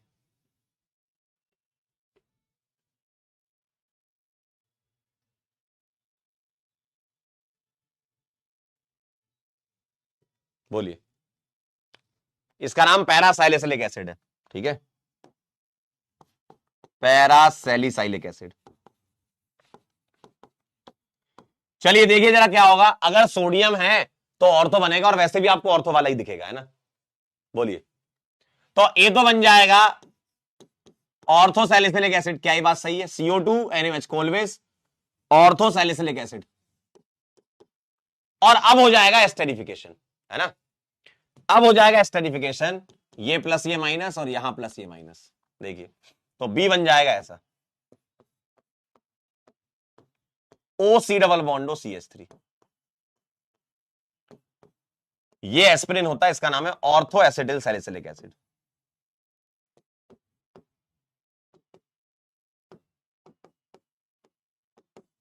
ठीक है, ऑर्थो एसिटिल सैलिसिलिक एसिड, ठीक है। दर्द की गोली, बहुत बढ़िया। दर्द निवारक, दर्द निवारक। आगे बढ़ जाऊं, बना लिया होगा सबने, ऑर्थो एसिटिल सैलिसिलिक एसिड बना लिया, एस्पिरिन बोलते हैं इसको।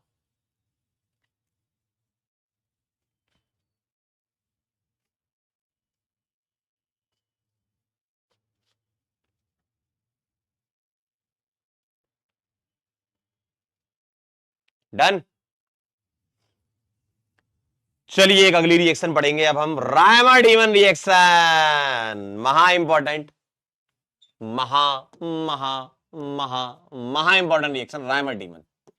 आसान है थोड़ा समझना, ध्यान से देखिएगा।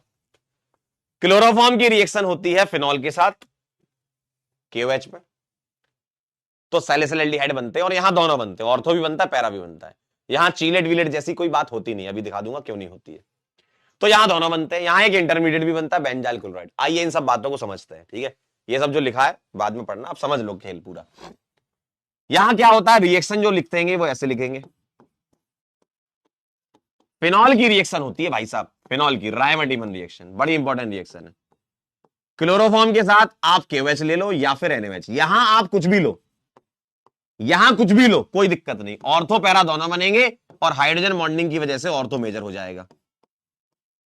यहां हाइड्रोजन बॉन्डिंग होती है, ऑर्थो मेजर हो जाएगा, ठीक है। इसको बोलते हैं ऑर्थो सैलिसिलएल्डिहाइड।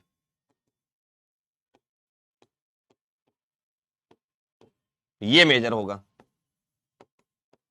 और एक पैरा भी बनेगा इसमें, इसमें दोनों बनते हैं भाई, इसमें दोनों बनते हैं, ऑर्थो पैरा दोनों।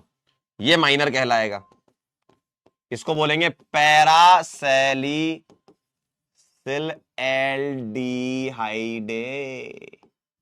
ठीक है। ये कहानी है। अब आपके दिमाग में बात कुड़बुड़ कुड़बुड़ तो कर रही होगी कि सर पीछे कोलवेज रिएक्शन में तो Na और K बदल देने से आंसर बदल जाते थे। Na में आता था ऑर्थो प्रोडक्ट, K में आता था पैरा प्रोडक्ट। यहां ऐसा क्या हो गया कि आप कुछ भी लो, दोनों ही बनेंगे हमेशा। ये चीज समझने के लिए इसकी फुल डिटेल मैकेनिज्म समझनी होगी। तो आइए मैं आपको डिटेल मैकेनिज्म की दुनिया में ले चलता हूं। पहले आप ये नोट कर लीजिएगा और बताइए, फिर मैं आपको उस दुनिया में ले चलता हूं जहां से आपको ये पता चलेगा कि सोडियम हो या पोटेशियम हो, दोनों ही केस में दोनों बनते हैं और हमेशा ऑर्थो मेजर होता है। तो हेडिंग लिखेंगे मैकेनिज्म, पहले आप ये लिख लो तो बता देना। कुछ तो इसमें बात होती है कि सोडियम पोटेशियम से कुछ फर्क नहीं पड़ता, जबकि कोलवेज में फर्क पड़ता है।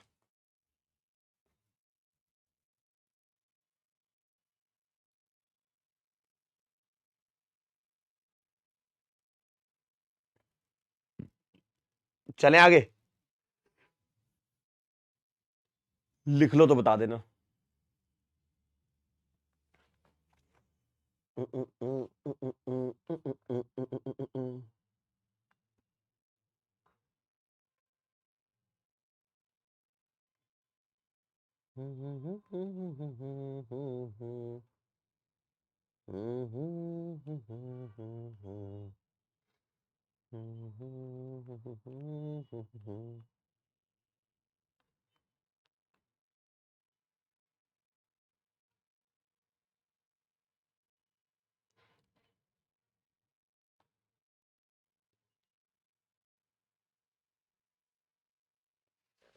हुई गवाह, चल वो। हाँ मैकेनिज्म बिल्कुल लिखनी है, इंपॉर्टेंट है। चलिए आइए जरा, चलिए आइए जरा, मैकेनिज्म, मैकेनिज्म हार्डंग डालेंगे रे। अब देखना जरा क्या होगा। मुझे इतना बता दे कोई कि KOH क्या देगा, KOH हो या NaOH हो, कुछ भी हो कोई दिक्कत नहीं, K प्लस और OH माइनस देगा ना, सही बात है। और CHCl3 कैसा दिखता है, CH Cl ऐसा दिखता है।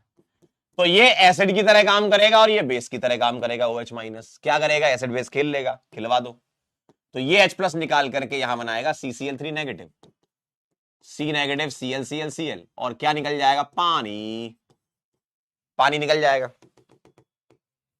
ठीक है, अब ध्यान से देखिएगा, ये जो C नेगेटिव है इस पर 3 Cl हैं और तीनों के पास 3 लोन पेयर हैं, तो रिपल्सन अत्यधिक हो जाता है, तो ये Cl को छोड़ देता है। Cl यहां से निकलता है तो एक आपको अटैकिंग रिएजेंट यहां मिलता है। देखिए यहां पर एक लोन पेयर होगा, अब ये Cl चला गया तो ये लोन पेयर एक ऑर्बिटल में रहेगा और अब इसके पास 6 इलेक्ट्रॉन बचे तो एक ऑर्बिटल खाली रहेगा। देखो भाई दोनों इलेक्ट्रॉन लेके भाग गया तो 1 2 3 4 5 6 ही तो बचे इलेक्ट्रॉन।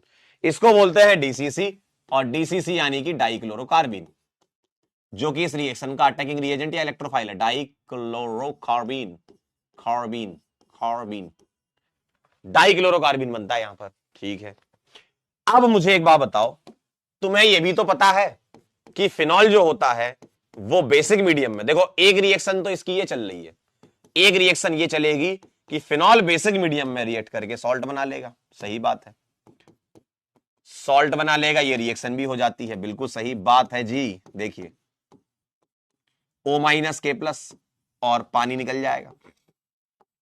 क्या यहां तक क्लियर है बात, बताइए, क्या यहां तक क्लियर है बात, बोलिए, क्या यहां तक बात क्लियर है, बोलिए जी, क्या ये बात आप समझे? 3 गुना लगान देगा। बोलिए जी, क्या यहां तक आपको बात क्लियर है, बताइए। डाइक्लोरोकार्बिन कहां से बनता है, इस जगह से, KOH बेस है, ये एसिड की तरह काम करेगा, एसिड बेस रिएक्शन होकर CCl3 माइनस देगा और वो क्लोरीन निकाल करके DCC दे देता है, सही बात है, बिल्कुल सही। ये KOH बेस है, ये एसिड है, एसिड बेस रिएक्शन करा के सॉल्ट बना देगा। अब मुझे आप बताओ, जैसा तुमने पीछे सोचा था, सोचना वही है, सोचना वही है कि भाई CCl2 है, ये इलेक्ट्रोफाइल है, और अब मुझे बताओ अटैक कौन सा पसंद है, क्या आपको ये वाला अटैक पसंद है या आपको ये वाला अटैक पसंद है, डिपेंड करेगा न्यूक्लियोफिलिसिटी पर, है ना। और तुम्हें पता है कि C negative is more nucleophilic than O negative, ये आप जानते हैं बात। तो अगेन वही वाली बात कि यहां से अटैक ना होकर के कार्बन से अटैक होगा, सही है, कार्बन से अटैक होगा, करवा देते हैं जी। ए जी अटैक करवाए हो, देखे देखे देखे, आपको कुछ ऐसा नजर आएगा CCl2 माइनस, ऐसा नजर आएगा CCl2 माइनस, देखिए इस तरीके से आपको कुछ दिखेगा, सही है, लोन पेयर बॉन्ड पेयर में, बॉन्ड पेयर लोन पेयर में, ऐसा दिखेगा CCl2 माइनस, देख लीजिए ऐसा दिखेगा, ठीक। और अब यहां से टॉटोमराइज हो जाएगा मामला, ये 1 ये 2 ये 3,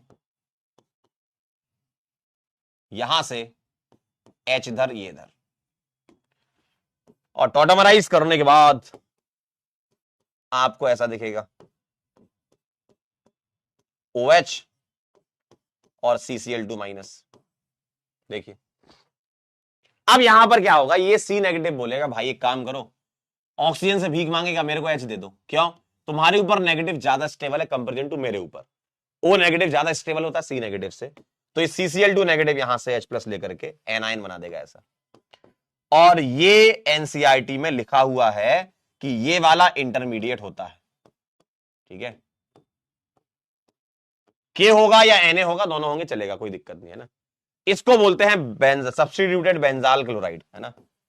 तो ये है बेंजाल क्लोराइड इंटरमीडिएट, और जहां जहां माइनस है वहां तो के चल ही रहा है, जहां जहां माइनस है वहां के चल रहा होगा। ठीक है, तो यह है बेंजाल क्लोराइड इंटरमीडिएट। ठीक है, और बेंजाल क्लोराइड इंटरमीडिएट बनने के बाद अब आप कुछ नहीं, इसकी रिएक्शन KOH से करवा दो, 2 बार करवा दो यहां पर, तो एक ही कार्बन पर 2 OH आ जाएंगे, 2 टाइम्स करवा दो कोई दिक्कत नहीं, एक ही कार्बन पर 2 OH दिखेंगे आपको ऐसा। और एक ही कार्बन पर 2 H क्या करते हो, जल छोड़ देगा ये, 2 बार सब्स्टिट्यूशन हो जाएगी ना वहां पर, और जल छोड़ने के बाद आपको ऐसा दिखेगा, और लास्ट में आप इसको एसिडिफाई करवा देते हो। ठीक है, पानी वगैरह निकल ही रहा है, वहां से H प्लस निकाल के OH निकाल दो, H प्लस दे दो इसको, है ना। तो लास्ट में एसिडिफाई करवा के आप सैलिसिल एल्डिहाइड प्राप्त कर सकते हैं, इसको बोलते हैं ortho salicyl aldehyde. Same mechanism para पर होगी। ठीक है, ऑर्थो वाली अगर आपने समझ ली, सेम यही चीज पैरा पे होगी, और कैसे पैरा पे होगी ध्यान से देखो, जो यहां वाला अटैक ऑर्थो से हो रहा था ना, अब क्या होगा, ये लोन पेयर बॉन्ड पेयर में आएगा, ये बॉन्ड पेयर यहां शिफ्ट होगा, ये बॉन्ड पेयर लोन पेयर में जाके यहां से अटैक करेगा। तो पूरी मैकेनिज्म सेम है एज इट इज पैरा की। ठीक है, पूरी मैकेनिज्म पैरा की सेम है, बस अटैक पैरा से हो जाएगा। नोट कर लीजिए इसको,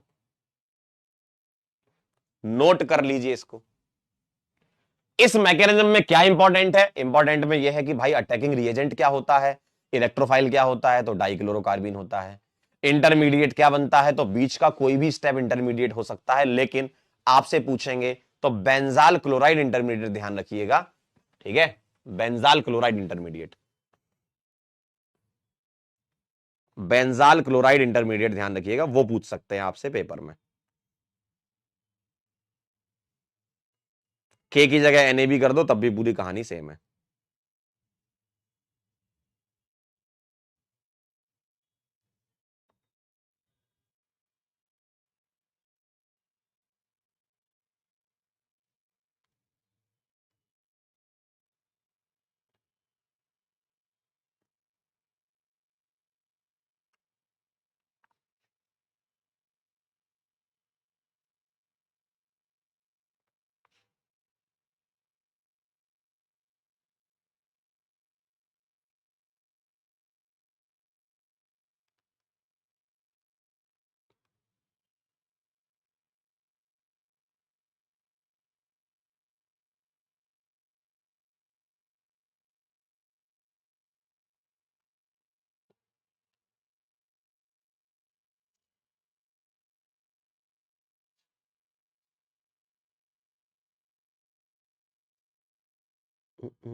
पूरा लिख लें तो बता देना।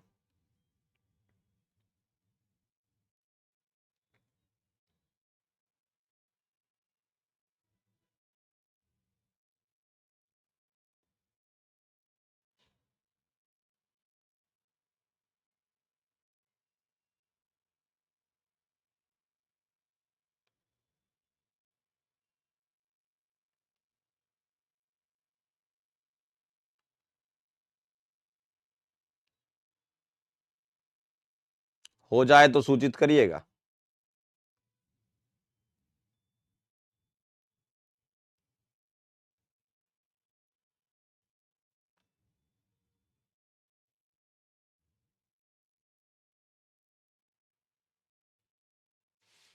डन से पक्का सोच लो।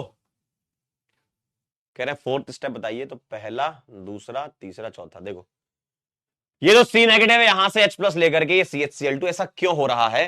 क्योंकि O negative is more stable then C negative, इसलिए ऐसा हो रहा है। ठीक है, चलिए बहुत बढ़िया। तो आपको फोकस किस पे करना है वो मैं यहां पर बॉक्स में लिख देता हूं। ये फोकस करने वाली जगह ये है, और ये पेपर में आएगा तो मैकेनिज्म से रिलेटेड ये और ये पूछ सकते हैं। इंटरमीडिएट में ये आएगा ऑप्शन में, और अटैकिंग रिएजेंट या इलेक्ट्रोफाइल में ये आएगा। ठीक है, ये कहानी है। ठीक है, सेम यही मैकेनिज्म पैरा पे होगी, तो हम पैरा की दोबारा लिख नहीं रहे हैं।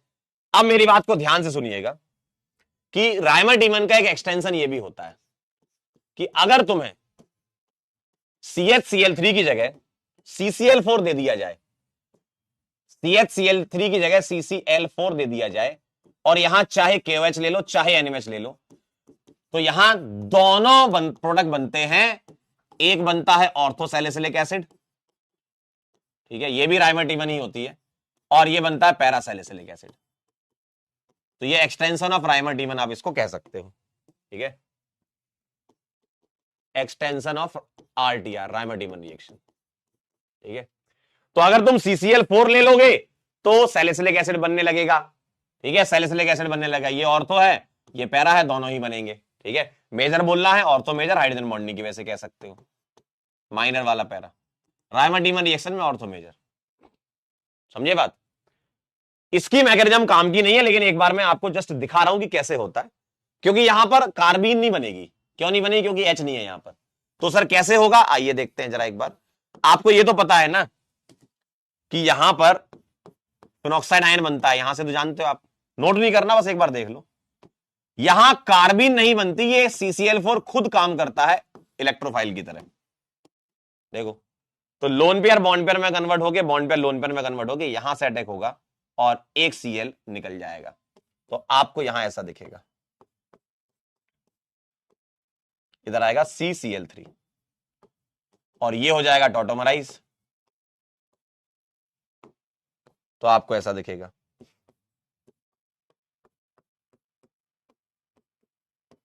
देखिए, और KOH इसमें 3 जगह पर OH कर देगा।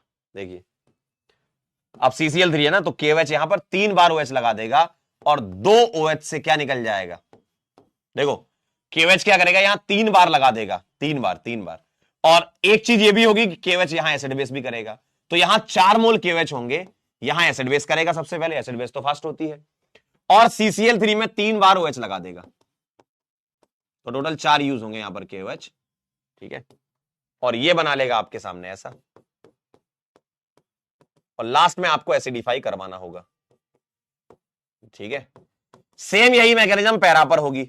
यहां पोटेशियम और सोडियम से कोई फर्क नहीं पड़ता, चाहे आप ऑर्थो बनाओ चाहे आप पैरा बनाओ, मतलब दोनों ही बनेंगे, लेकिन ऑर्थो मेजर कहलाएगा।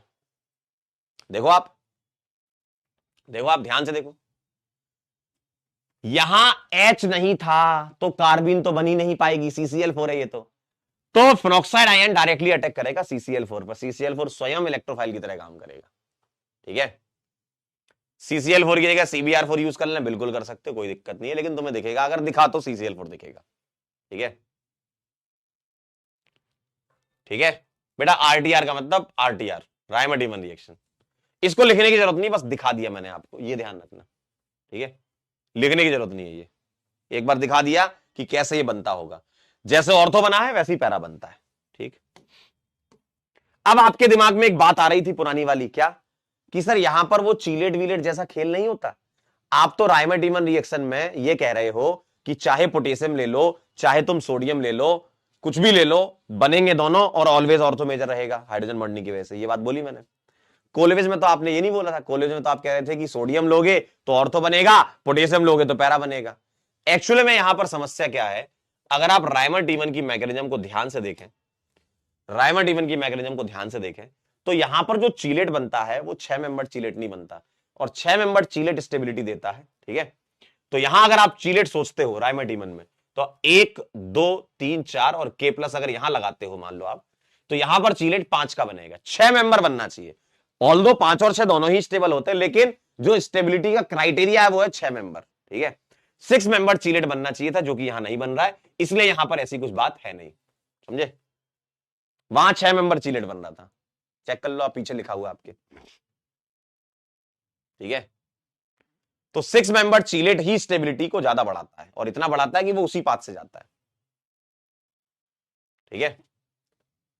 तो ये यहां कहानी थी, इसलिए यहां पोटेशियम लो चाहे सोडियम लो, कोई टेंशन नहीं। चलिए भाई, 5 हो गई, छठी रिएक्शन देखिए आप, 6th, छोटी छोटी सी 2-3 रिएक्शन है। जिंक डस्ट के साथ रिएक्शन कराओगे फिनॉल की, ये हम बेंजीन में भी लिख चुके हैं। तो आप क्या करोगे, जिंक लिख करके Zn उड़ा दीजिए, बेंजीन बन जाता है, ठीक है, बेंजीन बन जाता, बेंजीन,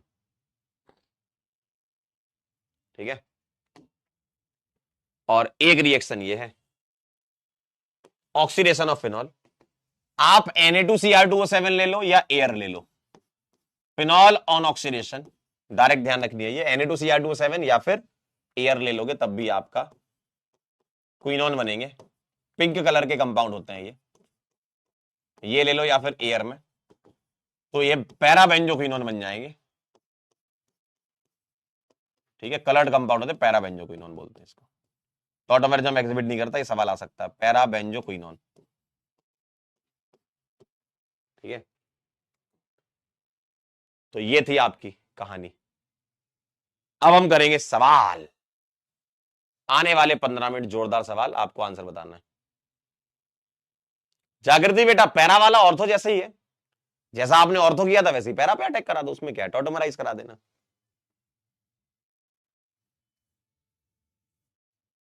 ठीक है। 2 टेस्ट देख लीजिए। न्यूट्रल FeCl3 फिनोलिक ग्रुप देता है, फिनॉल हो, सैलिसिलिक एसिड हो, मतलब फिनोलिक ग्रुप हो, इसकी रिएक्शन FeCl3 से होती है, वॉयलेट कलर बनता है, इसके 6 मोल यूज होते हैं यहां, तो ये वॉयलेट कलर का कंपाउंड बनाता है, FeOPH होल 6 3 नेगेटिव, 3H+, और 3 क्लोरीन थे, 3H लेकर के 3HCl बना लेगा ये, ठीक है, वॉयलेट कलर, फिनोलिक ग्रुप देता है ना। बेंजीन में OH लगा होना चाहिए। और ब्रोमीन वाटर, ब्रोमीन वाटर जो है ये हम पढ़ चुके हैं, ब्रोमीन वाटर टेस्ट अभी किया था, व्हाइट कलर का पीपीटी बनता है, व्हाइट पीपीटी, ठीक है,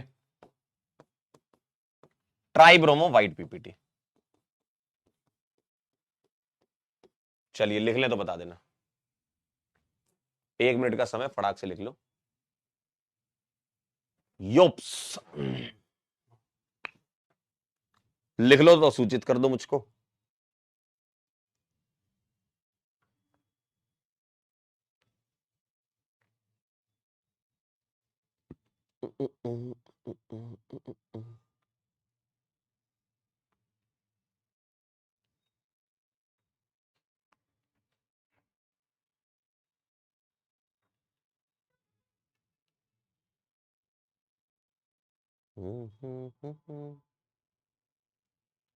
डन, पक्का,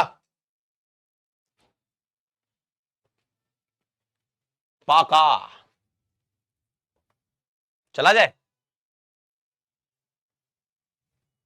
सवाल ही सवाल आपके लिए खूब इंतजार कर रहे हैं, आइए जरा पहला सवाल, write the structure of the major product expected from the following reaction, है ना, मोनोनाइट्रेशन ऑफ 3 मिथाइल फिनॉल, मैं आपके लिए स्ट्रक्चर मानता हूं, बाकी आप सॉल्व करेंगे। 3 मिथाइल फिनॉल, इसका मोनोनाइट्रेशन कराइए आप, कहां कराना पसंद करेंगे, मोनोनाइट्रेशन कराना है, ऐसा आपसे कहा गया है, चलिए बताइए। अगला, डाइनाइट्रेशन ऑफ 3 मिथाइल फिनॉल और मोनोनाइट्रेशन ऑफ फिनाइल मीथेनोइट,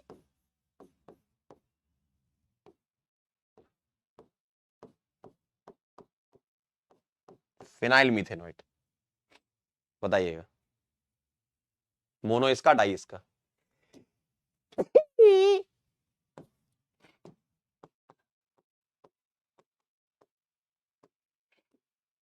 बना लीजिए जरा फटाफट से।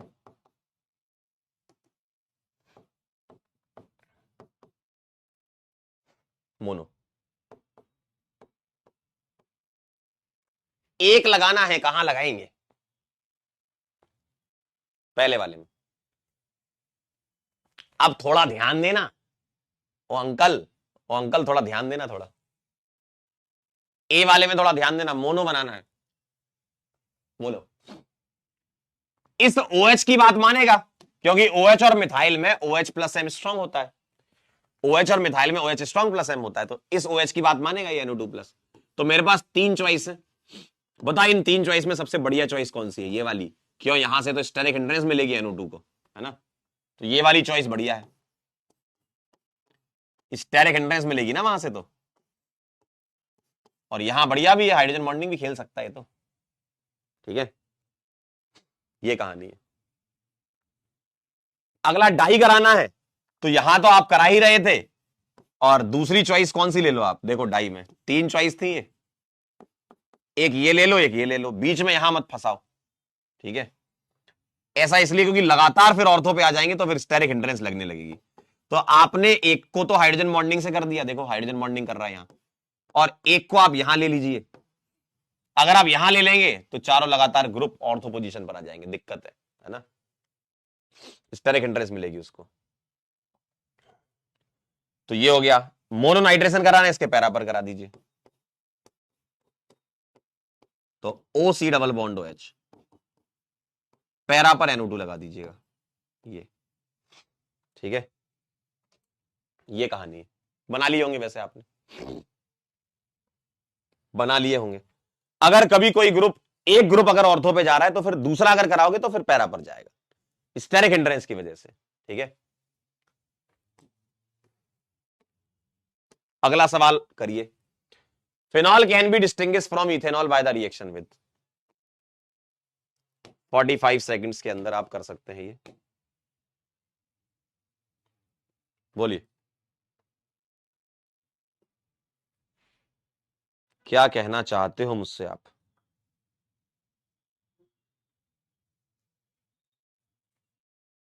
बोलिए।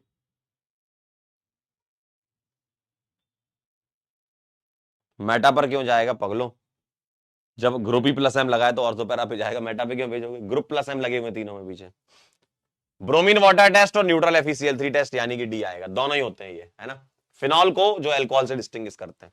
ठीक है, FeCl3 और ब्रोमीन वाटर दोनों ही ये फिनॉल के टेस्ट है। ब्रोमीन वाटर वैसे अनसेचुरेशन का भी होता है, अल्कीन वगैरह का, है ना? चलिए, डी आएगा आपका आंसर, 84। Very good. सवाल सवाल सवाल क्या आएगा? मेजर प्रोडक्ट क्या लेंगे बताइए? राइमाटीमन रिएक्शन है ये, 2018 एम्स। मेजर प्रोडक्ट राइमाटीमन, डायरेक्ट सवाल आ सकता है पेपर में, डायरेक्ट, सीधा अटैक, सीधा डायरेक्ट। बोलो, सीधा डायरेक्ट आ सकता है। CHCl3NaOH, बताइए, बोलो। क्लोरोफॉर्म NaOH के साथ सैलिसिलाइल्डिहाइड बनता है, ऑर्थो बनेगा, ए आएगा, ए आएगा, ए। अगला बताइए क्या बनेगा इसमें? 2017 एम्स। बेटा सीधे सीधे सवाल आते हैं, देखो, सीधे सवाल सीधा आंसर, कुछ घुमा फिरा के नहीं, सीधा सवाल सीधा आंसर।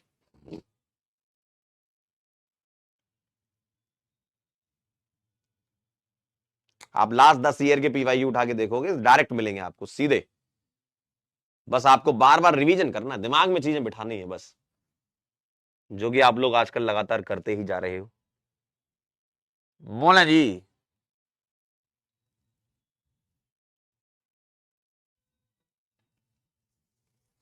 बोलिए, बता पाएंगे? ये बन जाएगा सोडियम फिनॉक्साइड, और ये कोलवेज हो जाएगी। ठीक है, टेम्परेचर वगैरह याद नहीं करना, दिया अच्छी बात है, याद नहीं करना। Salicylic acid, ortho.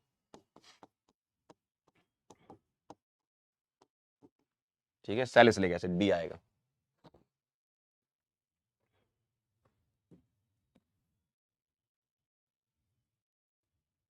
Seventy three, very good. अगला, phenol undergo Kolbe's reaction, ethanol does not, phenoxide ion is more basic than ethoxide ion, बताइए। दिमाग लगाइए थोड़ा सा, दिमाग लगाइए, दिमाग लगाइए, लगाइए लगाइए, बोलिए।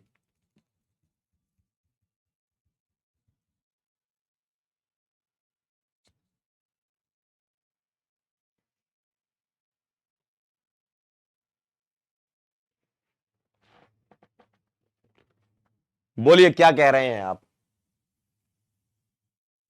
फिनॉल कोलवेज रिएक्शन देता है, इथेनॉल नहीं देता है, बात तो सही है, बात तो सही है। और phenoxide ion is more basic than ethoxide, ये वाली बात मेरे को थोड़ी सी पच नहीं रही, क्योंकि फिनॉल ज्यादा एसिडिक है तो फिनॉक्साइड लेस बेसिक होगा, है ना। देखो ना, ये वाला तो सही है, phenoxide ion is more basic कह रहे हैं भाई, ये लेस बेसिक होना चाहिए कंपेरिजन टू इथॉक्साइड, ये ज्यादा बेसिक होगा, है ना, क्योंकि फिनॉल ज्यादा एसिडिक है कंपेरिजन टू इथेनॉल, तो फिनॉल का कॉन्जुगेट बेस कम बेसिक होगा ना, ठीक है। तो सी रीजन गलत है, सी आ जाएगा आंसर, असर्शन करेक्ट, रीजन गलत, सी। 52%, वेरी गुड। अगला देखिए जरा, Reimer Tiemann reaction of phenol with CCl4 in NaOH at 340 Kelvin gives salicylic acid as the major product, सही बात है, सही बात है, CCl4 के साथ तो ये बनता है, एक्सटेंशन है राइमाटिमन का, CCl4 के साथ सैलिसिलिक एसिड बनता है। The reason, sorry, the reaction occurs through intermediate of formation of dichlorocarbene, गलत बात है, CCl4 में डाइक्लोरोकार्बिन नहीं बनता, क्लोरोफॉर्म में बनता है, CCl4 में नहीं बनता, लेकिन ये बात सही है, तो असर्शन सही है, रीजन गलत है, सी आ जाएगा आंसर, ठीक है, सी आंसर आ जाएगा, डाइक्लोरोकार्बिन CCl4 में नहीं बनता। अगला सवाल, विच रिप्रेजेंट राइमाटिमन रिएक्शन, देखें और आंसर लगाएं, कौन सी राइमाटिमन रिएक्शन है, बोले बोले बोले बोले, चारों ऑप्शन को देखें और बताएं, पहला आ गया, ये कोलवेज हो गई, ये कैनिजारो है, आगे वाले चैप्टर में आएगी, और ये डाउस प्रोसेस है आपकी, ठीक है। Phenol can be converted into salicylic acid by, बोलिए।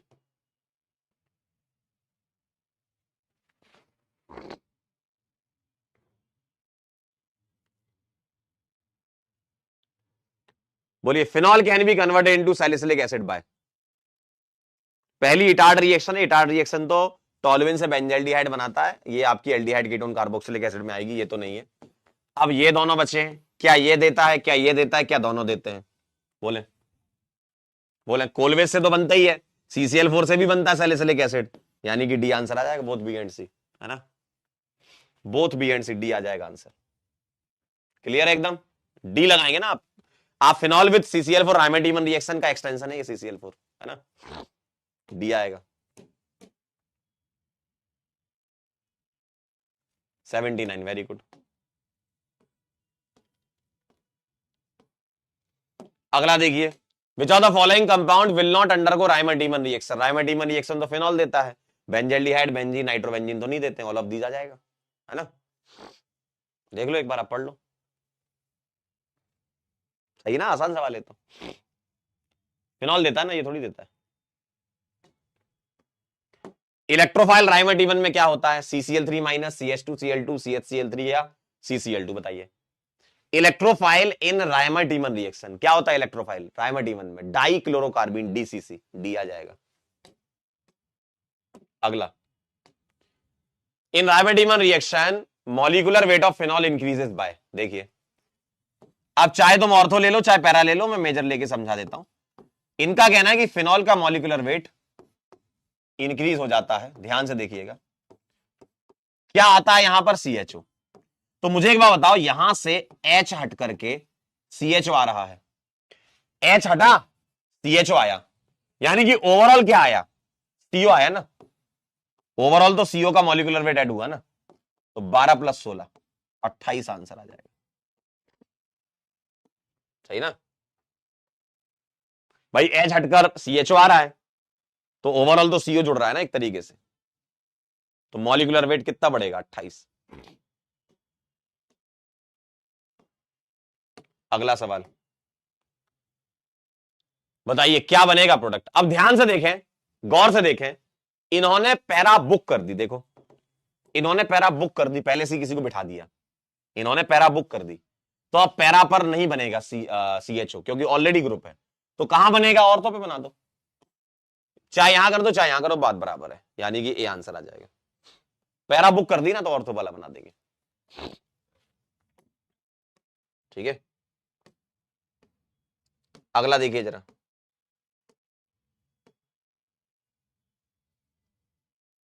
चलिए ये सब हो जाएंगे, ये वाला करिए जरा।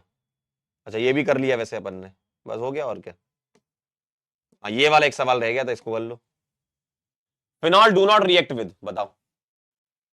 Phenol do not react with sodium bicarbonate, sodium hydroxide, potassium hydroxide, ferric chloride. अब आपने फेरिक क्लोराइड पढ़ लिया ना, चलिए बताइए। Phenols do not react with sodium bicarbonate, क्योंकि H2CO3 क्या होता है, स्ट्रॉन्ग एसिड होता है। देखो सोडियम बाइकार्बोनेट के साथ रिएक्ट नहीं कर पाएगा ये। अगर आप सोचते हो कि मैं ये बना दूं, तो भाई साहब मुझको एक बात बताना, ये तो स्ट्रॉन्ग एसिड है, तो ये रिएक्शन नहीं होगी, बाकी सारी होती है। ठीक है, अगला। Neutral FeCl3 gives purple colour with, बताओ। Only phenol, only salicylic acid, both phenol and salicylic acid. बेटा फिनॉलिक ग्रुप ये देता है। FeCl3 फिनॉलिक ग्रुप, मतलब बेंजीन पर OH होना चाहिए। ये फिनॉलिक ग्रुप देता है, फिनॉलिक ग्रुप। कोई भी कंपाउंड हो बेंजीन में OH होना चाहिए, तो फिनॉल में तो होता ही है, सैलिसिलिक एसिड में भी OH होता है, यानी कि दोनों आंसर आ जाएगा। फिनॉल भी होगा, सैलिसिलिक एसिड भी होगा, क्योंकि सैलिसिलिक एसिड में भी तो OH होता है। सही कहा ना, क्यों सही कहा ना।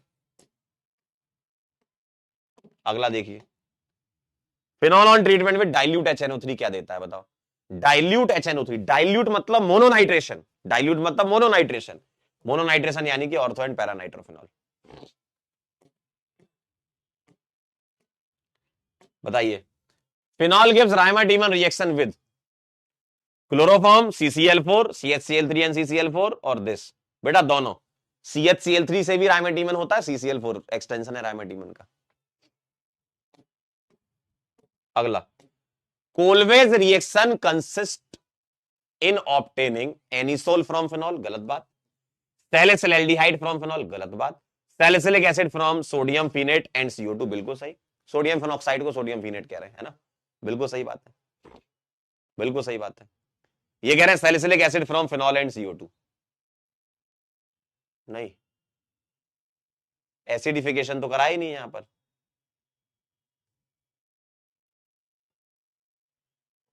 ना सोडियम फिनेट फिनॉक्साइड नहीं, सॉरी, क्योंकि एसिडिफिकेशन भी लिखना चाहिए यहां पर उन्हें, तो हम डी वाला आंसर लगा देते हैं।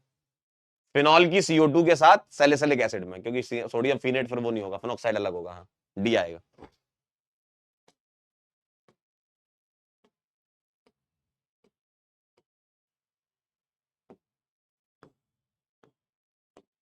चलिए अगला बताइए, एक PSS कर लेते हैं, PSS कर लेते हैं, आप ट्राई करें जरा इसको 1 मिनट के अंदर,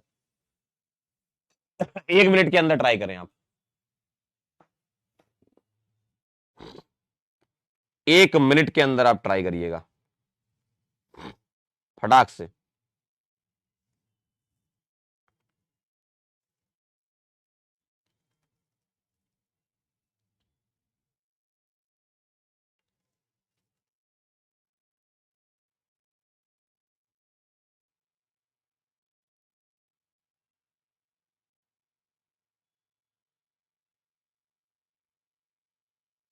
बोलिए, फटाक से बता दीजिए और आंसर खत्म कीजिए। और तो पैरासेल पक्का, ये डायजोटाइजेशन करेगा, बनाएगा PHN2+Cl-, बी बना लेगा फिनॉल गर्म पानी के साथ, और एक ऑर्थो और एक पैरा सैलिसिलएल्डिहाइड रायवार्डीमन रिएक्शन, ये OHCHO और ये वाला भी,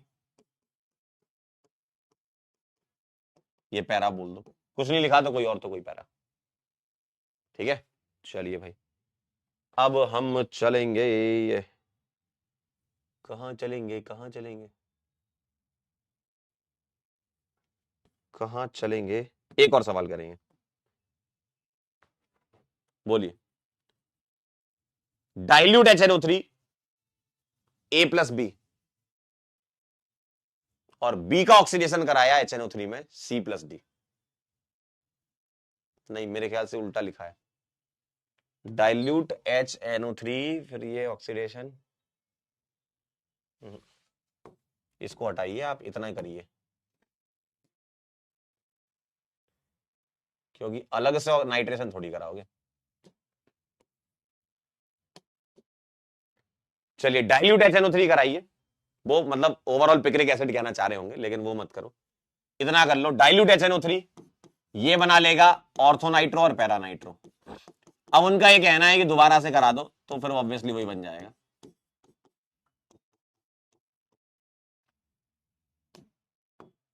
चलिए भाई, ठीक है, सिर्फ इतना कर लो, डाइल्यूट HNO3 में ये बन जाएगा। अगर मैं इसमें जिंक डस्ट डाल दूं, यहां पर मैं एक्सटेंशन करता हूं, जिंक डस्ट डाल दूं, तो ए बनाइए, Br2 Fe से बी बनाइए, कंसंट्रेटेड HNO3 एंड H2SO4 सी बनाइए, ठीक है।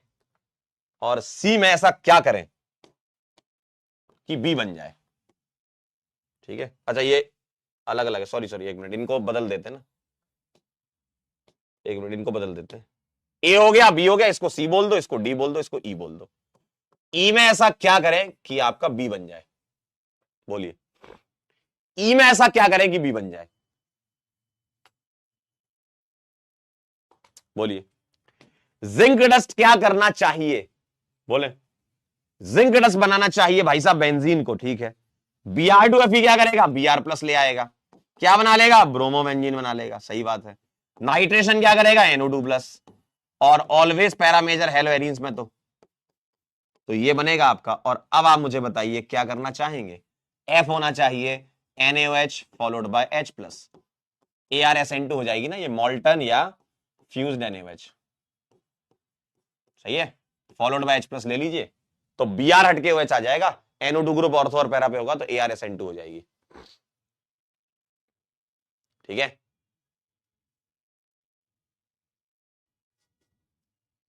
ठीक, चलिए बहुत बढ़िया। एक बार इस सवाल को देख लें, क्योंकि मेरे दिमाग में कुछ और चल रहा है अभी इस समय। इस वाले सवाल को एक बार फिर करना चाहिए हमको। Kolbe's reaction consistent obtaining, anisole हटा दो, ये हटा दो, ये बचा सी वाला और डी वाला बचा। अगर मैं सैलिसिलिक एसिड, एक मिनट रुकना, अगर मैं सैलिसिलिक एसिड बनाना चाहता हूं, फिनॉल से बनाना चाहता हूं, CO2 से सैलिसिलिक एसिड, ये डी ऑप्शन जो हमने लगाया वो कह रहे हैं, जो कि मुझे ठीक ठाक लग नहीं रहा है, क्योंकि इसको तुम पहले सॉल्ट में कन्वर्ट करते हो, यानी कि तुम पहले सोडियम फिनेट बनाते हो, और सोडियम फिनेट की रिएक्शन CO2 से कराओगे, तो मेरे ख्याल से ये ज्यादा बेटर ऑप्शन मेरे को नजर आ रहा है। लास्ट में ऐसे एसिडिफिकेशन तो करा ही देंगे, है ना, तो इसको सही कर लो।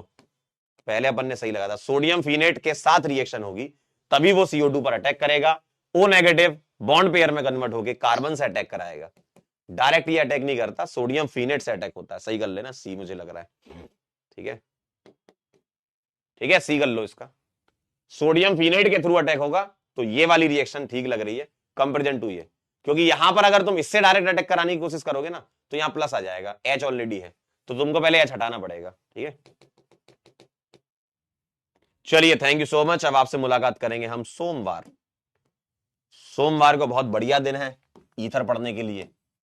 Thank you so much, Monday मिलेंगे,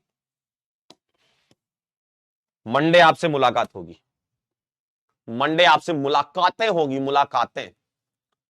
चलिए तो इसको आप रिवाइज कर लेना, फिनॉल में थोड़ी रिएक्शन ज्यादा है, इसलिए आपको सैटरडे संडे 2 दिन मिल रहे हैं रिवीजन करने के लिए, तो आप रिवीजन कर लीजिएगा, ठीक।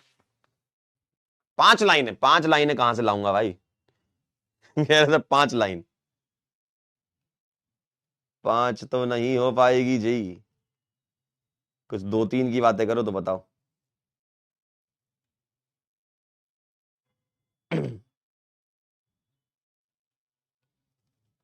चलिए जरा 2-3 जोक सुन लीजिए आज। कई बार क्या है, सैटरडे को जोक सुनना चाहिए, फ्राइडे को सॉरी, ताकि सैटरडे अच्छा जाए।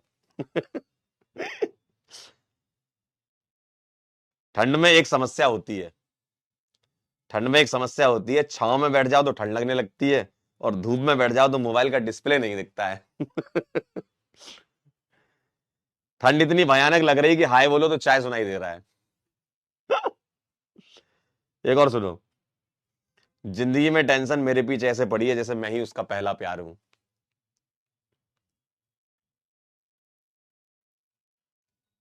ये वाला सुनाया था क्या मैंने? ना तलवार के वार से, ना गोलियों की बौछार से, देश बर्बाद हो रहा है मोबाइल के रिचार्ज से। ओ भाई। मुझे हमेशा धोकर पहनी है, नहीं तो हो सकता है किसी दिन कामयाबी कदम चूमने आए और मोजा सूंघ के मर जाए। ओ भाई। और सुनो। जो लोग सुबह लेट उठते हैं वो आलसी नहीं होते। जो लोग सुबह लेट उठते हैं वो आलसी नहीं होते, उनके सपने बड़े होते हैं, देखने में टाइम लगता है। ओ भाई। चलिए बस इतना काफी है। अब हम आपसे मुलाकात करेंगे कब? मंडे। बाय बाय, मिलते हैं बेटा, तब तक के लिए ओके बाय, रिवीजन कर लीजिएगा।